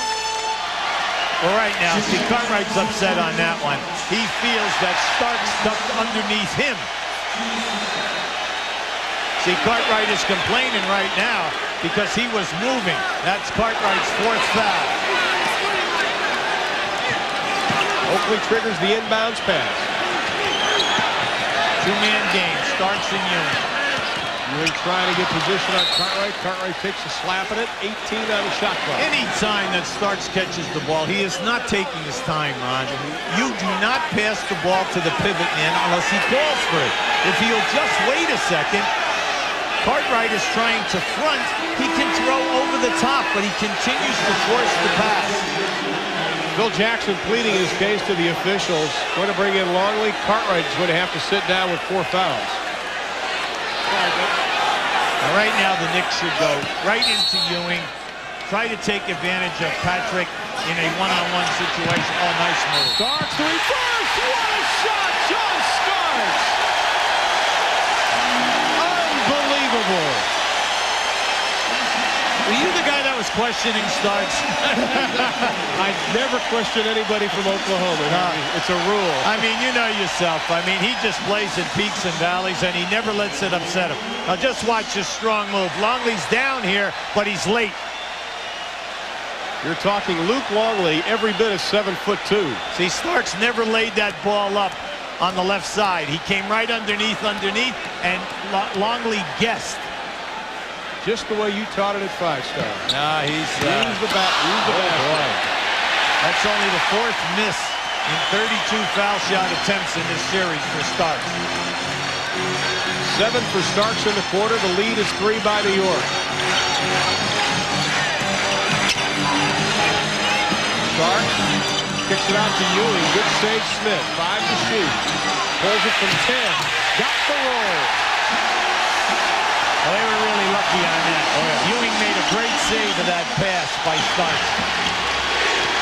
Pippen in strong, knocks Oakley down. It's going to be a blocking foul on Charles Oakley. He was about a half a step late.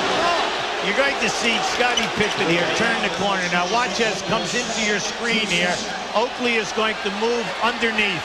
They felt now. Hugh Hollins had a perfect look at that. He was right behind him. You're going to see it right there.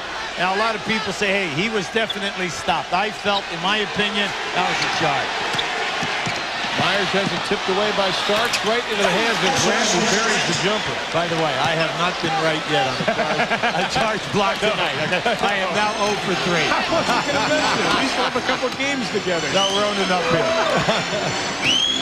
Knicks still lead by 3. Anthony shaking and making inside. Oakley with his 4th point of the quarter. Both teams overcompensating for any dribbler. And you know that the kickout is open.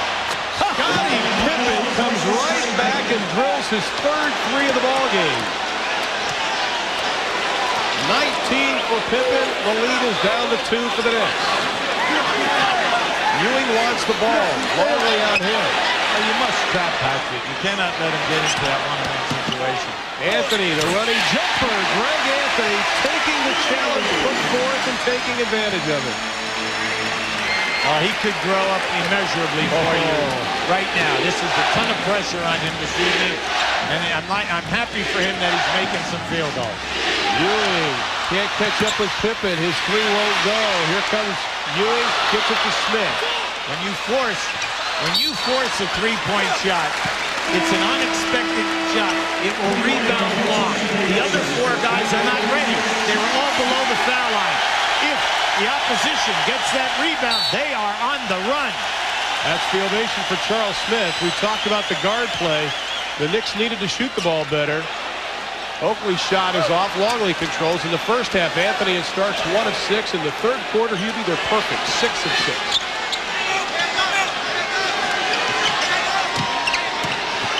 Oakley on Grant. Oakley tips it away. Here comes Mason. All the way to the hole. The finger roll. Well, he can dribble. No doubt about that. He's a big man. At 6'8", 250 pounds. But they allow him to dribble and handle the middle of the break. Now keep an eye. He's straddling here. Now once he blew by Pippen, they had a 3-on-2.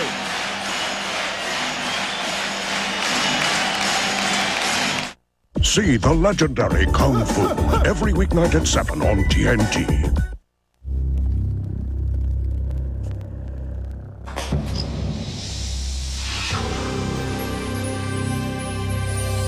At GMC Truck, we built a reputation for truck strengths. A considerable advantage. It also comes in this handy take-home size. Sierra from GMC Truck. You know you need life insurance to protect the family you love. We know the way things go, it's hard to find the money to pay the premiums. You know you've got to do it, and we know we can help you.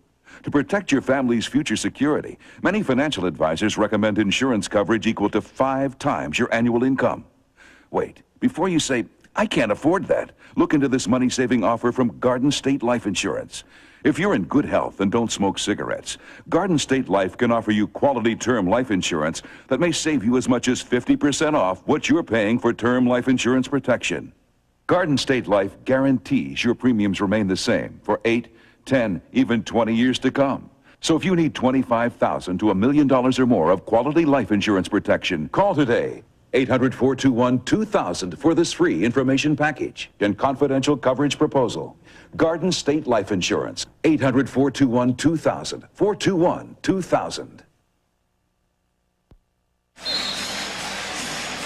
Is this going to be a Cinderella story? The Knicks lead it by 6 with 3:53. Bill Murray, an avid Bulls fan, looking on. Hawks and the Nuggets both won last night to stay alive in their series. Craig Elo, big game last night, but Mookie Blaylock ignited the Hawks in that win over Indiana last night. Had a triple-double. Second win for Atlanta. Also, the Rockets win the 3rd straight. Hakeem and Otis Thorpe, big games. Suns guards have struggled. Well, you've got to like the inside game with Olajuwon and Thorpe. They are playing great basketball right now for Houston. I had Houston in the Portland series, and I'll tell you, Rudy Tomjanovich has them believing. They are a very confident basketball club, but there's still a lot of basketball left. Once again, this game, peaks and valleys, spurts. Armstrong inside. B.J. Armstrong continues his spectacular play. Hey, not only does he get the shot off, he scores. He's 7 for 9 this evening, having a great ball game. But more important, nobody blocks his shot. Nobody puts a body on him. Sparks continuing to light it up, keeps the perfection going in the second half. Well, he'll keep going right now at Steve Kerr. He'll test Kerr's defensive ability, and let's see what happens. New York is hit 9 of the last 11. B.J. Armstrong has hit 2 of his last 2. 17 for Armstrong in the ballgame. It's like B.J.'s playing horse. He's playing by himself. Every time he elevates and shoots, we do not even see a defender in the area. Starks again, doesn't get it. Let's see if B.J., who's 4 of 4 in this quarter, can come back. Mason guarding Pippen. Mason did an excellent job in game 2 on Scottie Pippen here in the Garden. Armstrong gives it up. Longley left open from 15, makes him pay. Longley, Wennington, they can hit that shot facing the basket. Hubert Davis, who didn't see much playing time in that first half, getting ready to check back into the Knicks lineup, only 7 minutes. There's that trap. Now they force the Knicks out of their offense and make them scramble. Ewing from way outside. Oakley tips it. Starks hustling for it. Ewing will come up with the basketball. That's what Charles Oakley was talking about, throwing your body down on the floor for those loose balls. So the Knicks have got to get into something power. On the next foul, they're shooting the penalty. Mason pulls the trigger. In the first half, he did not score from the field. He had some foul shot attempts, but they're getting maximum mileage out of Mason and Smith at the small forward position. Williams and Kukoc will check in. The lead is 4 with 1:41 left in the 3rd. Bulls on top. Pippen stops. Pulls the trigger. That bank is open. I tell you, he's dynamite. And you know, he hits that board with a hard shot, Ron. That's not a soft shot. And it sticks. How about Patrick Ewing? 0 for 6 since the first quarter. All 14 of his points in the opening 12 minutes. Oakley from 19. They're getting production. Everything for the Knicks in the last 5 minutes is a jump shot, though, Ron. They're not getting inside.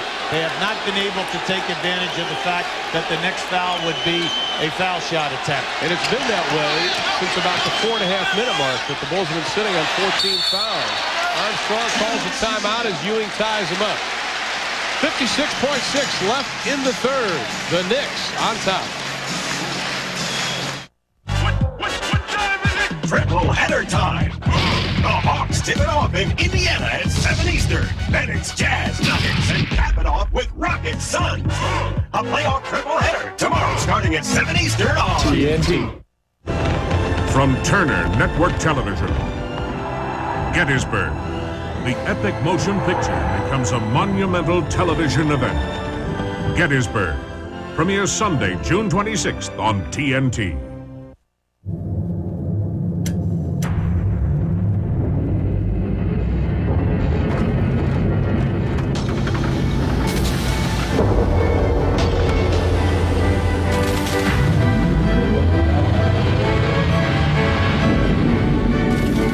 Introducing the all-new GMC Sonoma. We've packed everything we know into this one, Sonoma from GMC Truck. Now keep an eye on Pippen as he makes this move, the elevation, and then the hard bank shot. Mason gets caught, Oakley not enough pressure. That was Pippen's 21st point. He's 8 for 16. Now you can see the good rotation, the kick out to Oakley. Now the Oak man, he knocks that one down, but like we say, uncharacteristically for them, everything is perimeter. Now that's Oakley's 12th point, and he has 10 rebounds. Does this cause Chicago maybe to come out and respect that outside shot, thus allowing Patrick Ewing to get a good look at the basket underneath? No, I say that, you know, you got to cut off the lane. Do not allow them to beat you down inside. The more shots they take perimeter, they never get to the foul line. And as we mentioned, they've been sitting on 14 fouls for about 4.5 minutes. And we see the Knicks during the season and during the playoffs, the point differential has pummeled, especially against the Chicago Bulls. Well, the main factor is that they're having difficulty scoring points. They're doing an excellent job in points against, field goal percentage against, but then again, you must score at the other end of the floor. Which has been their problem the whole season. They averaged only 98 points a game during the regular season, 93 during the playoffs. 8 to shoot for the Bulls. Kukoc checks in. He'll trigger the inbounds pass. Bulls now going with Kukoc, Kerr, Armstrong, Grant. 6 seconds on the clock. Longley spins, doesn't get it. Rebound controlled by the men in white, Herb Williams. Mason will play point guard. Longley is not shooting that hook shot. He's throwing it. Right. Davis has his pocket picked by Kerr. Armstrong with Anthony to beat. The spin move, kicked out of bounds. Last touch. The Chicago Bulls, they say. They corrected it. That's a good call. It is a good call. That was definitely off a Nick. Now, Kerr knocks this ball loose. BJ tries to watch his reverse move. See, there's a little push off, but now watch what happens. Right off the foot of Anthony Mason. No, we have a whistle and a foul called after the pass. And that'll be only the 13th foul on the Knicks. Fouls out Williams, his first. That's their first in the last 2 minutes. So the next one will be the penalty. Right now, it will be Chicago ball on the side. 31.7 left in the quarter. The Bulls led by 1 at the end of the first half. They trail by 4. Longley looking for someplace to go with it. Plenty of time. Kukoc likes to take Mason off the dribble. Great ball fake, Grant, and he makes him pay again. Yeah, that was beautiful. Anytime that you make your catch, you should be in position to catch and shoot or catch and ball fake. Once the defender commits himself like Mason did, then you beat him off the dribble. 8 in the quarter for Grant. He's 4 of 5 in this 12 minutes. They continue to go for the strap. Make the Knicks freelance. Last touch by the Bulls. Well, they have it. Kukoc felt that ball went off Herb Williams. Yeah. Williams retracted the hands quickly. 2.5 to shoot. Good things don't foul. Anthony blocked by Kukoc, and that's the way we'll end the third quarter. But it was a good one for the Knicks. Charles Smith, John Starks as Starks checks in. 11 points in the quarter for Starks, 4 of 5. He also nailed a 3. We head to the final 12, the Knicks by 2. It's a round world, genuine and true. It keeps on spinning and you always come through. And you're giving it your best. Proud to be your bud. Budweiser. Proud to be your bud. Proud to be your bud. Ooh, yeah. Proud to be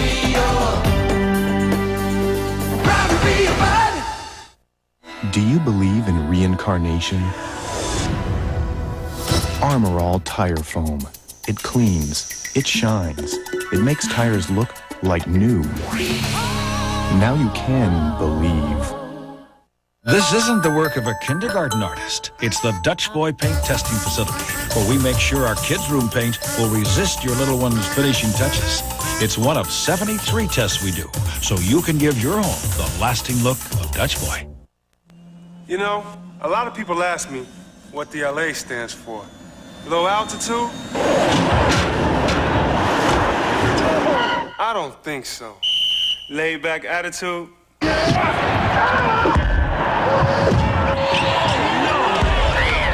No way. Los Angeles? Man, get real. Logo Athletic, official NBA licensed products. I've got the world on a string. AT&T is giving you the world on a string. Switch and get the AT&T Business Advantage and get the whole wide, wonderful world for an entire month free. And we don't string you along. Our international business rates have never been more competitive. So switch for the quality only AT&T can offer and call the world free for a month. Just call 1-800-222-0900 by June 1st. Don't forget, let AT&T work for you.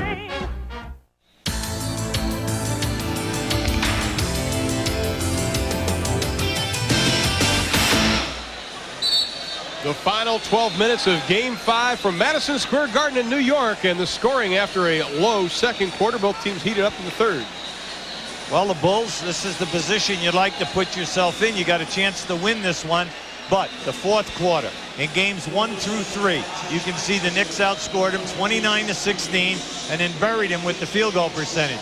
In game 4, everyone said, well, the Bulls did it. Hey, they only scored 16 points in that game 4 in that last quarter. Unfortunately for the Knicks, they only scored 18. So the difference in the fourth quarter has been 24-16 points. Patrick Ewing, no, that's not Patrick Ewing. That was Scottie Pippen. Scottie Pippen. Scottie Pippen said even though he sits on the bench, he feels the emotion. Patrick Ewing was in the locker room between the quarters. He's coming back out now. Outside, Charles Oakley again. The big guy's moving outside. Here he is. Patrick Ewing has not scored since the first quarter. 0 for 6 since that quarter. And the Knicks still lead by 4. Whistle, foul. Mason can't believe it. Now this is the third time we've brought up this point. Pat Riley made a film clip of Kukoc and Pippen beating the Knicks off the dribble. And he showed it. It was 21 minutes long. And you can see, once again, Kukoc comes in and beats another guy off the dribble. Williams, Paxson, and Kerr getting the starting nod here on the fourth. Plenty of time, good ball movement, taking it from side to side. Mason forcing Kukoc way outside, a whistle. There's Charles Oakley whistle for the foul, and that is Oakley's third in the ballgame. Well, that time, Scott Williams was going to try to get in and post up, and Oakley just sent them about 4 feet away from the area that he was trying to get to. Oakley right in Williams' face right now, the top of your screen. Oakley not giving him an inch. Nice job lobbing it inside to Williams. Whistle, he walked with it, will go the other way. Oakley wants the basketball. That was a beautiful pass. Unfortunately, a poor catch, and then he lost his balance. Scott Williams was wide open. Scott Williams has done a lot of talking in the paper the last couple of days. Said the Knicks, Pat Riley, are very tight. Here's Davis. Anthony, Kerr meets him. 8 to shoot. Inside, doesn't get it. The putback won't go. Longley the rebound. Take it away, but they give it right up. Herb Williams was shocked. That came off right in his hands, and he missed the bunny. Surprise. They're working off a pick. Williams comes over to help. Scott Williams underneath, rejected by Herb Williams, his second block of the game. Herb Williams, when he was at Indiana, he consistently averaged over 14 points a game and one of the premier shot blockers. Watch him come in here right now. 6 to shoot for the Bulls. They trail it by 4, 10.5 left. Longley inside, Scott Williams with the slam. He looks right at Charles Oakley. Oh, that was That's a beautiful pass. As I told you, that's Longley's strong suit. He sees. He's got good eyes, and he can pass off the dribble. They did a little taunting afterward, and Oakley talks with him on the way down. Trying to post Mason. Lost the handle, whistle. There's going to be a push underneath, said Hugh Howard. Solid call. Solid call by you. That was a screen across the lane. We had a guard screen for Mason coming across. Kukoc was behind him and then tried to fight. Now keep an eye on this. Now just watch this. He's trying to fight the front. Now the push. Ewing in, Williams out. Corey Gaines will come in for Anthony in a moment. Now Longley just pushing Ewing aside. No double yet. Kukoc comes over to help. Ewing with the fall away from behind the board. His first two since the opening quarter. And it's the first time that he has taken his pet shot. The first time tonight that he has thrown that fade away from that area. He's shown us some new wrinkles, but not bad. Anthony, good job defensively knocking it away from Williams. And we'll have a timeout with 9:35 left in the ball game. The Knicks lead it by 4. A new wind is rising, bringing change, bringing the all-new Ford Windstar, a totally new minivan. Windstar is the only minivan that combines standard dual airbags, 5-mile-an-hour bumpers, and 4-wheel anti-lock brakes. Plus, it meets all passenger car safety standards. It's safety that takes the minivan in a whole new direction. The all-new front-wheel drive Ford Windstar. The future of minivans begins today. To prove that Armor All with Dust That X keeps your dash looking clean, we're here at the Desierto 500. Well, there you have it. Armor All with Dust That X keeps your dash looking clean. This isn't some blazing spot on the equator. It's the Dutch Boy Paint Testing Facility, where we make sure our exterior house paints resist fading and peeling. It's one of 77 tests we do, so you can give your home the lasting look of Dutch Boy. To whom it may concern, my mother abuses me and tells me if I tell anyone, she will let some bad person take me away. If you don't believe me, you can ask my sister. The last time, my mother slapped me in the face and my nose started bleeding. I wish I could find a new family far away who's going to be nice to me. And the family doesn't have to be rich. Can you help me do that? P.S. Don't forget, a family that's very nice and far away from here. Here's tonight's Dutch Boy in the paint. Rebounds and Ewing. Well, you can see both teams are fighting off and doing a pretty good job because we have two of the premier offensive rebounding teams in this league. At the other end, you see that Patrick Ewing was struggling. Hey, but once he made that, no telling what might happen. Now, I would like to show you right here what happens. Here you have the defender fronting. When this pass is made, you're going to see Greg Anthony get a piece of it. Why? Because his man comes and brings him right into the action. Now there's the perfect lob. Kerr never should have come down into that area. They just blew an opportunity for a layup. And Scott Williams pleading his case to Dan Crawford, the official. Well, the quality of the play, we talked at the top of the show, neither team has played exceptionally well in this series. In the second half, they're playing a lot better. Only 6 turnovers for the two, combined for 21 in the first. You got to find the free guy when you make that pass. Williams a triple fake. Ewing still blocks the shot. Well, that was weak. See, that was a weak move. He made himself small, right? You know, Scott Williams is 6'10". He's got to go up strong with that with 2 hands. Scotty's a big guy, too, at 230 pounds. Mason waits for the double team by Kerr. They give it right back to him. Shaking and baking, lost the dribble. 4 to shoot. Knicks retain possession. Ewing to step inside. He hung just long enough to drop it.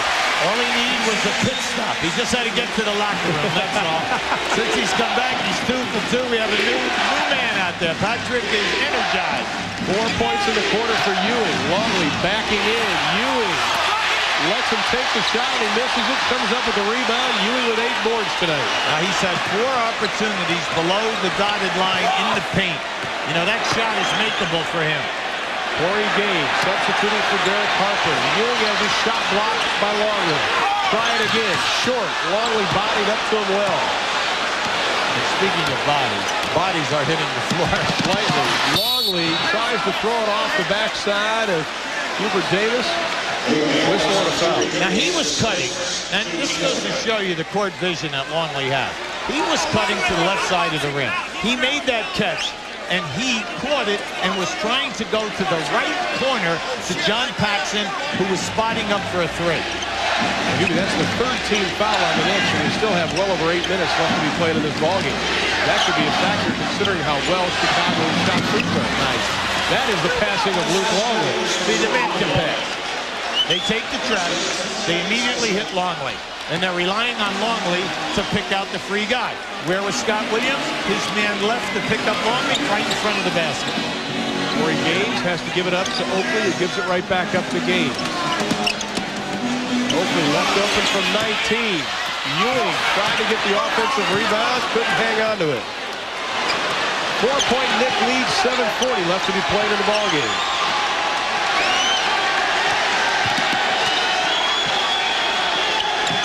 Outside, Kukoc for three. Tony Kukoc, his first three of the game. He's now 5 for 10 in threes in this series. Member of the all-rookie second team, Davis is tripped inside, goes down hard to the floor. Charles Smith will come in. He'll be joined by Greg Anthony and John Starks. Oakley, Gaines, and Davis sit down. You have to admire Tony Kukoc right here. He was looking for the shot. Now, you see, his man, not that far off of him, and then he shot it without a bounce. Bad pass, Smith on the inbounds pass. Tried to get it to Ewing. Longley was right there. Yeah, he wanted the screen. Longley with a wraparound pass over to Williams. Doesn't get the jumper. Ewing with his 11th rebound. Once again, Luke Longley finds the open man. 1-point Knick lead. He's got to give Mason the ball. Anytime that Kukoc is on the top side, you've got to give him the ball. Smith from the arc goes halfway down and pops out, and the Bulls have a chance to regain the lead. This unit on the floor right now has done a nice job for Chicago. Good ball movement, recognizing the trapping and finding the free people. We talked about their bench needing to step up here in the Garden. They were non-existent in the first two contests. Kukoc has it stripped by Mason, and we have a foul on Anthony Mason. His third. And the fourth foul for the quarter for the Knicks. See the legendary Kung Fu every weeknight at 7 on TNT. Staying ahead of the game. It's what we all strive to do. Whether we're building our lives, building our futures, or building trucks. At Ford, staying ahead means the most powerful diesel pickup engine ever. The new Power Stroke Turbo Diesel. It means giving you the comfort of a new standard airbag. And it means realizing it's the hard work that offers the sweetest rewards. Ford F-Series, the best never rest. Whiz, hot shot.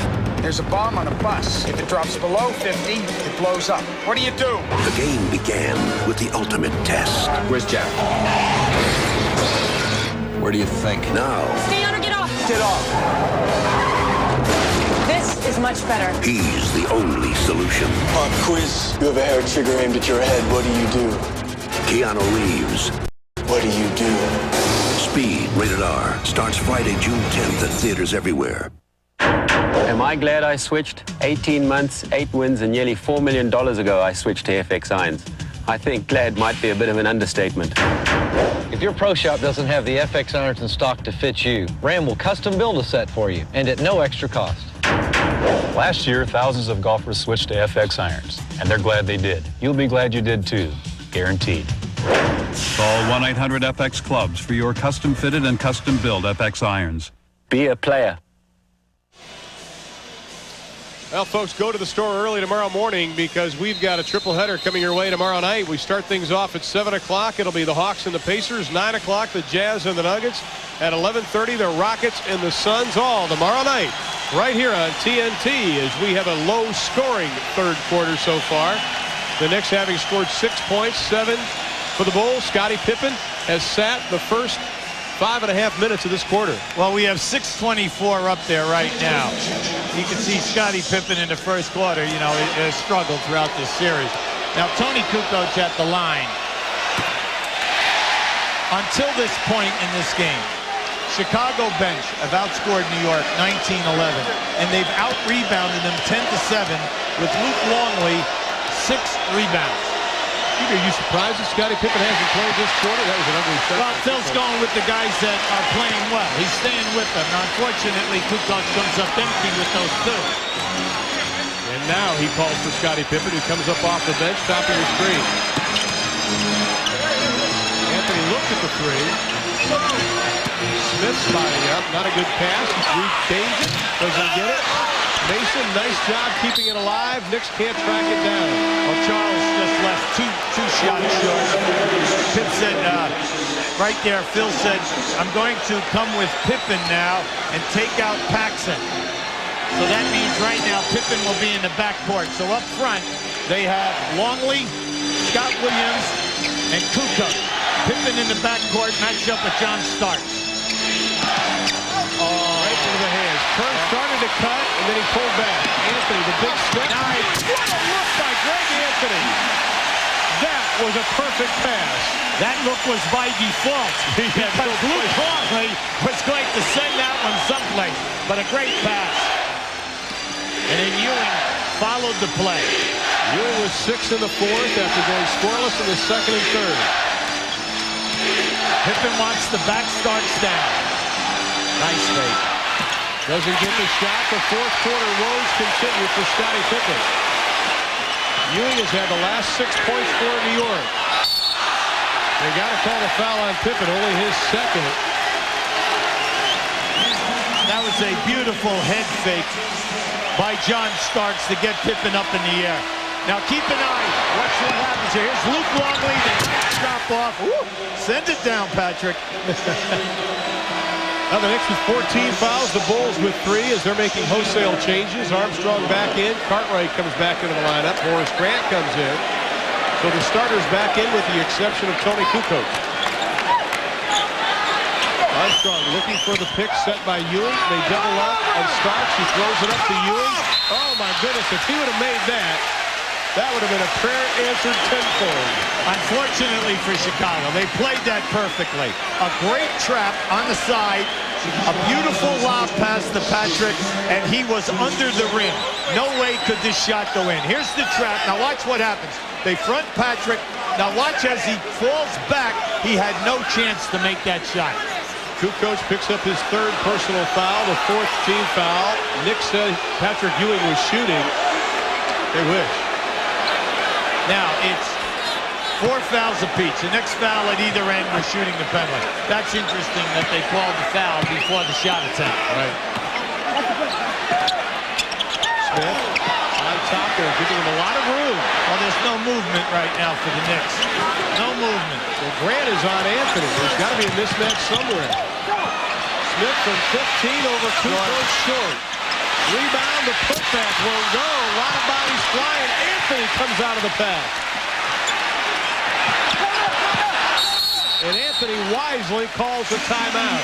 A 20-second timeout. Let's see if they decide to take a full. Darryl Garrison said they do not have a 20. Got to be a full timeout. Must be a full. 4.5 left in the game. Pat Riley and the Knicks lead by 3. So, my best friend is working like a dog to clean his car. With dish soap? Hey, you washing your dishes or your car? Look what Spot's got for you. Yeah, Spot and Wash. Dab a little on those embarrassing bug and tar spots. Bingo, they're gone. Now wash the whole car with Spot and Wash. Oh, that's clean. Yeah, I wouldn't mind riding in that. New Spot and Wash from Armor All. You'll never use dishwashing soap again. Open the door, Spot. Spot, this isn't funny. Is stripping old paint a pain in the elbow? Well, now you can power off old paint, stain, varnish, even rust with Easy Stripper. It literally eats old paint. Forget messy chemicals or changing sheets of sandpaper. Easy Stripper strips window frames and powers paint off siding.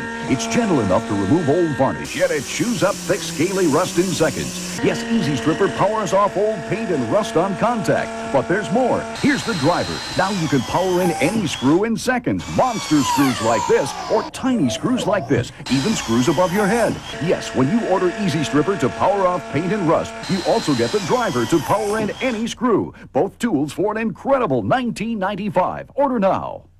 For rush delivery, call 1-800-421-2000 or send $19.95 plus $5.95 shipping to Easy Stripper Plus, P.O. Box 2666, Atlanta, Georgia, for your Easy Stripper and driver. Order now. Pat Riley says the Knicks win ugly and they lose ugly. This is qualifying as ugly. 81-78. 3 timeouts for the Bulls. The Knicks with 2. Nobody has a foul to give. And you have to think about the fact the Knicks only scored 8 points in this quarter. Chicago hasn't exactly lit it up. 7 points. But Greg Anthony has accepted the challenge tonight. Not only the 9 points, Ron, but the 8 assists. And he's really helping out on the boards. And then the critical one, only 1 turnover. Game 6 will be Friday night in Chicago. Who will go with the advantage? All right, now we have 19 seconds on the shot clock. Out of a timeout, you so desperately want a good shot. Anthony being guarded by Pippen. Now Pippen is smart. He's not letting him go to his strong hand. Anthony with fall away with 2. Hits the rim, doesn't get it. Not a good shot. A lot of dribbling around. Oakley stumbling here now. Somebody's open. Starks yelling for help on Kukoc. Grant lets it fly over Ewing. Nothing but net. Horace Grant, great series. Now that only happened because Oakley fell down in the backcourt. Ewing had to pick up his man. They were out of sync, and you saw Starks on Kukoc. So you cannot continue to waste all this time. Anthony to Oakley, who lets it fly, doesn't get it. Rebound, Tony Kukoc. Whistle went over the backboard. Bulls have it, trailing by 1. No movement for the Knicks is resulting in perimeter shooting. They are not getting down inside. Both teams are shooting the penalty. And Horace Grant has had the hot hand after missing his first 4 shots. He has hit 7 of his last 8. 10 to shoot. 5 seconds. Pippen looks at the clock, wanting to clear out. There it is. He's 0 for 2 in the quarter. Ewing with the rebound. He's got to get to that side of the floor. See how Scottie Pippen's playing him? He will not allow him to go to that corner. See, so that just took them out of the 2-man game action. Here comes Starks wheeling around, left open off the screen, and he buries it. Now, B.J. Armstrong is hurting. He just got popped on that down screen by Patrick Ewing. You can see he is smarting as he's coming up on his left side of the floor. It's his back or his hip. Well, he really got popped. Ewing turned down. That's how Starks opened up. And he is grimacing the whole time.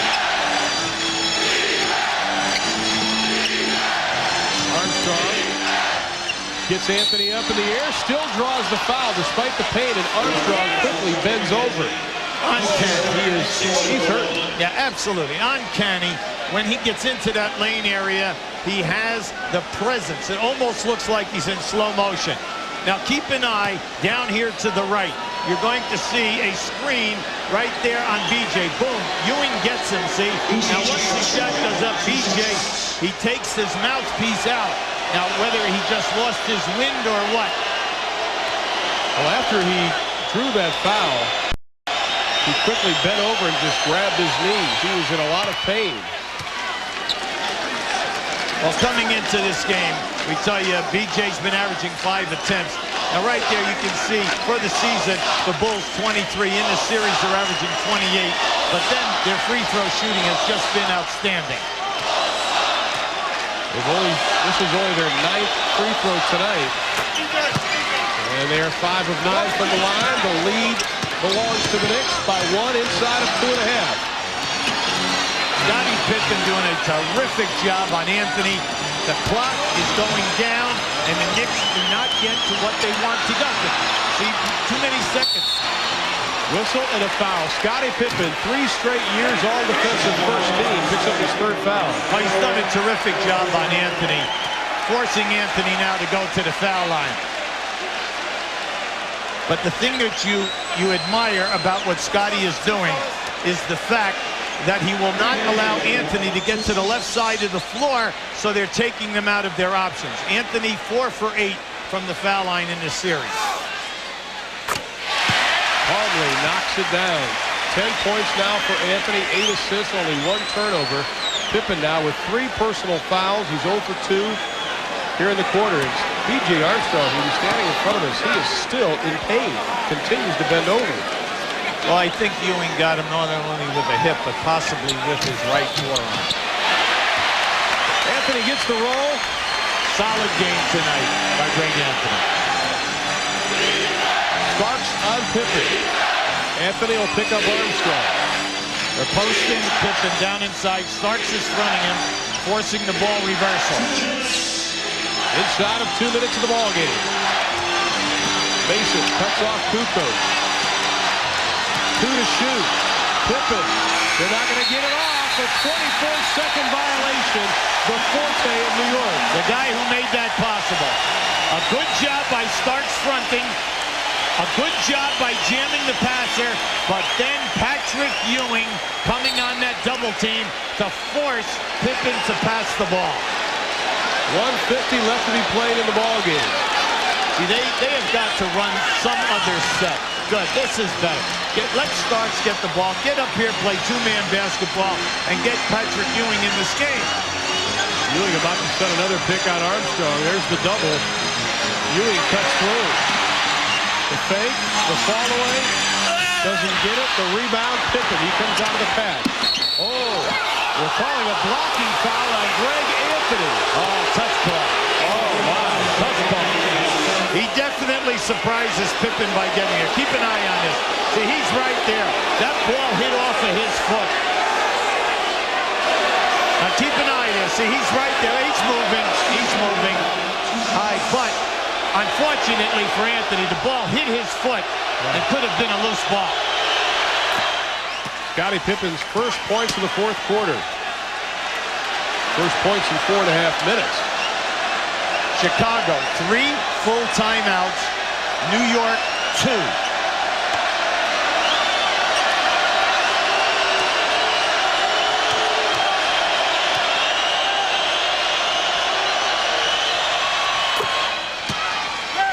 The lead is down to 1 with 1:29 left to be played in the ball game. I give Chicago all the credit in the world. Their half-court defense in the last 4 minutes has been outstanding. There's a screen across for Ewing to come, and here's the trap. See, they chase the ball away from the side, running time down. 8 to shoot. Starks, the fall away, short. Armstrong. Bad angle. Bulls trail by 1. 1:03 left to play. Remember, New York, 3 timeouts remaining. Cartwright way out front, 10 to shoot. 5 to shoot. 2-man game. He's inside of him. Armstrong. What a basket! B.J. Armstrong. Big time. Big time. 2-man game. He came off of that screen by Grant and the handoff and just took his time. Just watch how he reads it, and he gets that shoulder ahead and then the fade off the shot.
is rising, bringing change.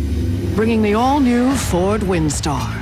A totally new minivan. Windstar is the only minivan that meets all passenger car safety standards. And has dual airbags, 5-mile-an-hour bumpers, and 4-wheel anti-lock brakes standard. Safety that takes the minivan in a whole new direction. The all-new front-wheel drive Ford Windstar. The future of minivans begins today. Let's go back in history. 1 year, the Eastern Conference Finals, the Knicks were looking to rebound in Game 5 after dropping 2 games in Chicago, but Charles Smith couldn't connect on 4 separate attempts, and Chicago stole the game 97-94. 2 days later, the Bulls wrapped up the series at home and, of course, went on to win their 3rd straight world title. As we get into the 44 seconds remaining in this game, Chicago, 3 full timeouts. New York, only 1 timeout.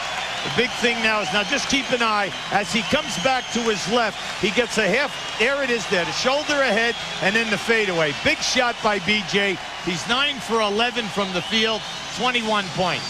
Now, you know they're going to get 2 possessions here, a minimum of 2. Big thing for the Knicks. Stop wasting so much time getting into what you want. First lead for the Bulls in the quarter. Cartwright, that'll be his 5th personal foul.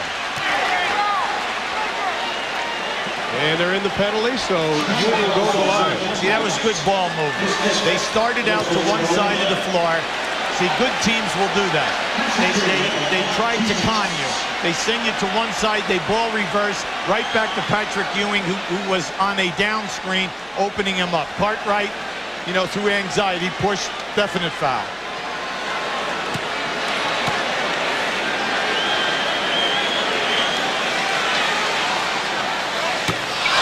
Ewing, 6 points, 7 rebounds in the 4th quarter. He is only 2 of 6 from the line tonight. He may be praying over on the far side. Well, he's 23 for 31 in the series. Plenty of time. The main thing here is that Chicago does not allow New York a second shot. Ewing misses them both. So the Bulls have the opportunity to go up by 3, possibly 4. With the Knicks getting the last shot. What you do not want to do now is commit a silly foul. The main thing for the Knicks right now, force them to shoot, get the rebound, and hold them to 1 shot. Pippen, 4 to shoot. Armstrong for 3, back in the iron. Mason the rebound, a timeout with 7.6 left. It could not have run out any better for the Knicks. Now the pressure will be on them to get the ball inbounds from half court and then execute within your offense. Amelia Earhart, The Final Flight, coming in June. This isn't about basketball, it's about business. Here's a short course on small business. So what if you're not the biggest business in the game? You can't get the ball? You still succeed because you call the shots. And take advantage of the big guys when you need to. Like now with AT&T. Switch and save 20% on business long distance. But it's meant for small businesses, not you big guys. This can't wait. Can't believe this guy. So call now and save 20%. Let AT&T work for you. No 2 people are exactly alike. Hi. While Bob likes the high gloss shine of original Armor All Protectant, Fred prefers new low gloss Armor All with the rich, deep finish. I gotta be me. Either way, it's your choice. Only from Armor All. This isn't the work of a kindergarten artist. It's the Dutch Boy Paint Testing Facility, where we make sure our kids' room paint will resist your little one's finishing touches. It's one of 73 tests we do, so you can give your home the lasting look of Dutch Boy. Chicago has outscored the Knicks only 15-12 in this 4th and final stanza. They lead it by 1. The Knicks out of timeouts. Coach, you'd think that right now you want New York to go down low to that man right there, Patrick Ewing, but I think Chicago's going to be ready for that. Yeah, the main thing right now, the Knicks have shot themselves in the foot during this quarter. Their execution has been pathetic, but that is also due to the great defense of Scottie Pippen on the point guard, Greg Anthony. The pressure on the Knicks right now to get the ball inbound. No 20-second timeout and no timeout available to them. Once they make the pass, usually Stark and Ewing are in some kind of two-man basketball. Right now in the fourth quarter, Patrick Ewing 3 for 6. The rest of the Knicks 2 for 11. If this ball goes into Ewing, you know that everybody in the red shirt will be all over the top of Patrick Ewing. The key now, the pressure, will be on Charles Oakley to make a clean inbounds pass. Kukoc won it for the Bulls in Game 3 at the last second. Now the Knicks have the opportunity to do likewise. Oakley triggering the inbounds pass. Grant will be on him. There's the delay of game warning to see exactly what New York does. Davis, Ewing, Anthony, and Starks for the Knicks. Well, it was interesting because they had Davis come up and set a screen along with Ewing, and they rolled Anthony right over to the left-hand corner. And here comes Starks up the middle. Screen and roll with Ewing and Starks. Starks has to kick it back out. Davis for the win. He's fouled on the play. Fouled on the play. Scottie Pippen fouled him with 2.1 left. He cannot believe it. Wow.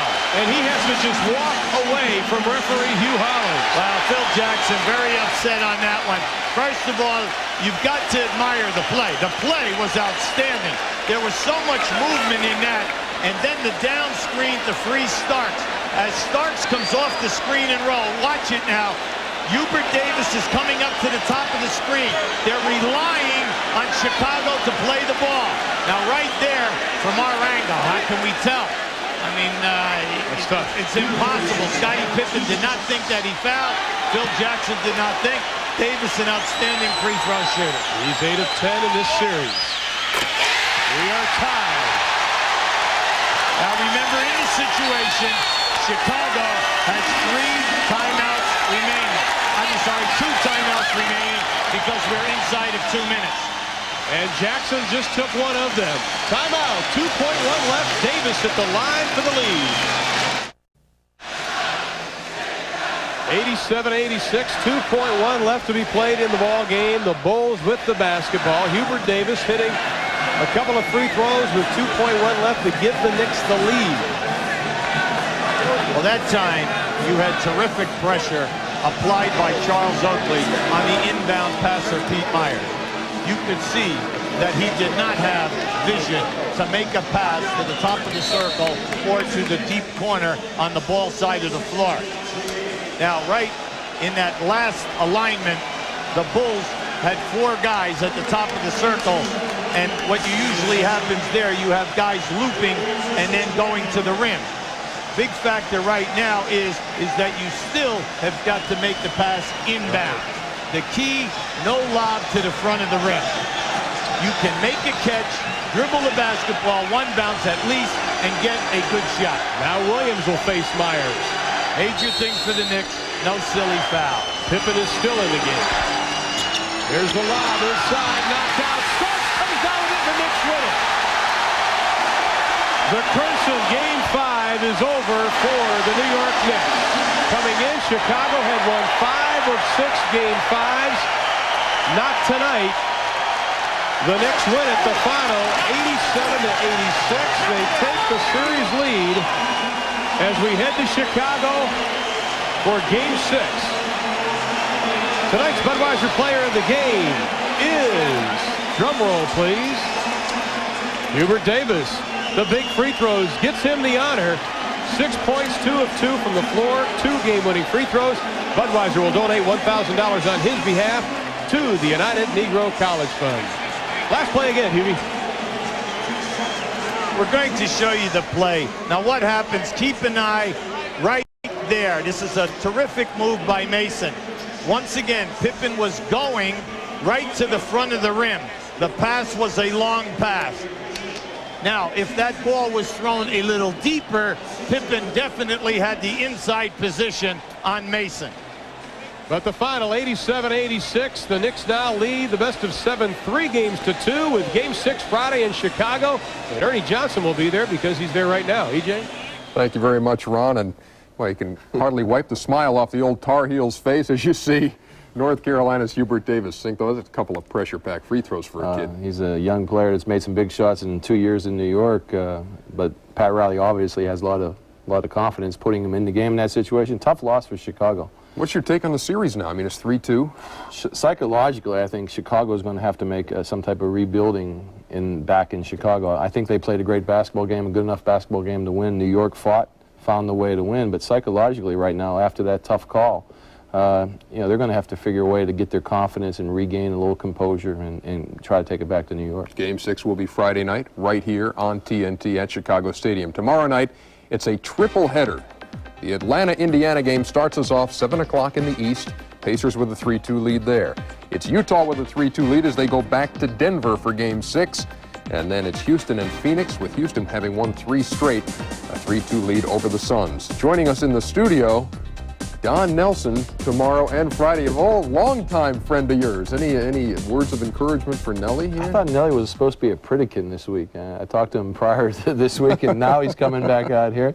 I'll be watching you all tomorrow night. I'll be somewhere in Dallas, Texas, probably playing some golf and watching you. Hey, we've enjoyed having you, George. Thanks, Ernie. Good luck to you and the Sonics. Thank you. Next year. 87-86, the final, New York over Chicago. We'll take you back to Ron Thulin and Hubie Brown for a recap right after this.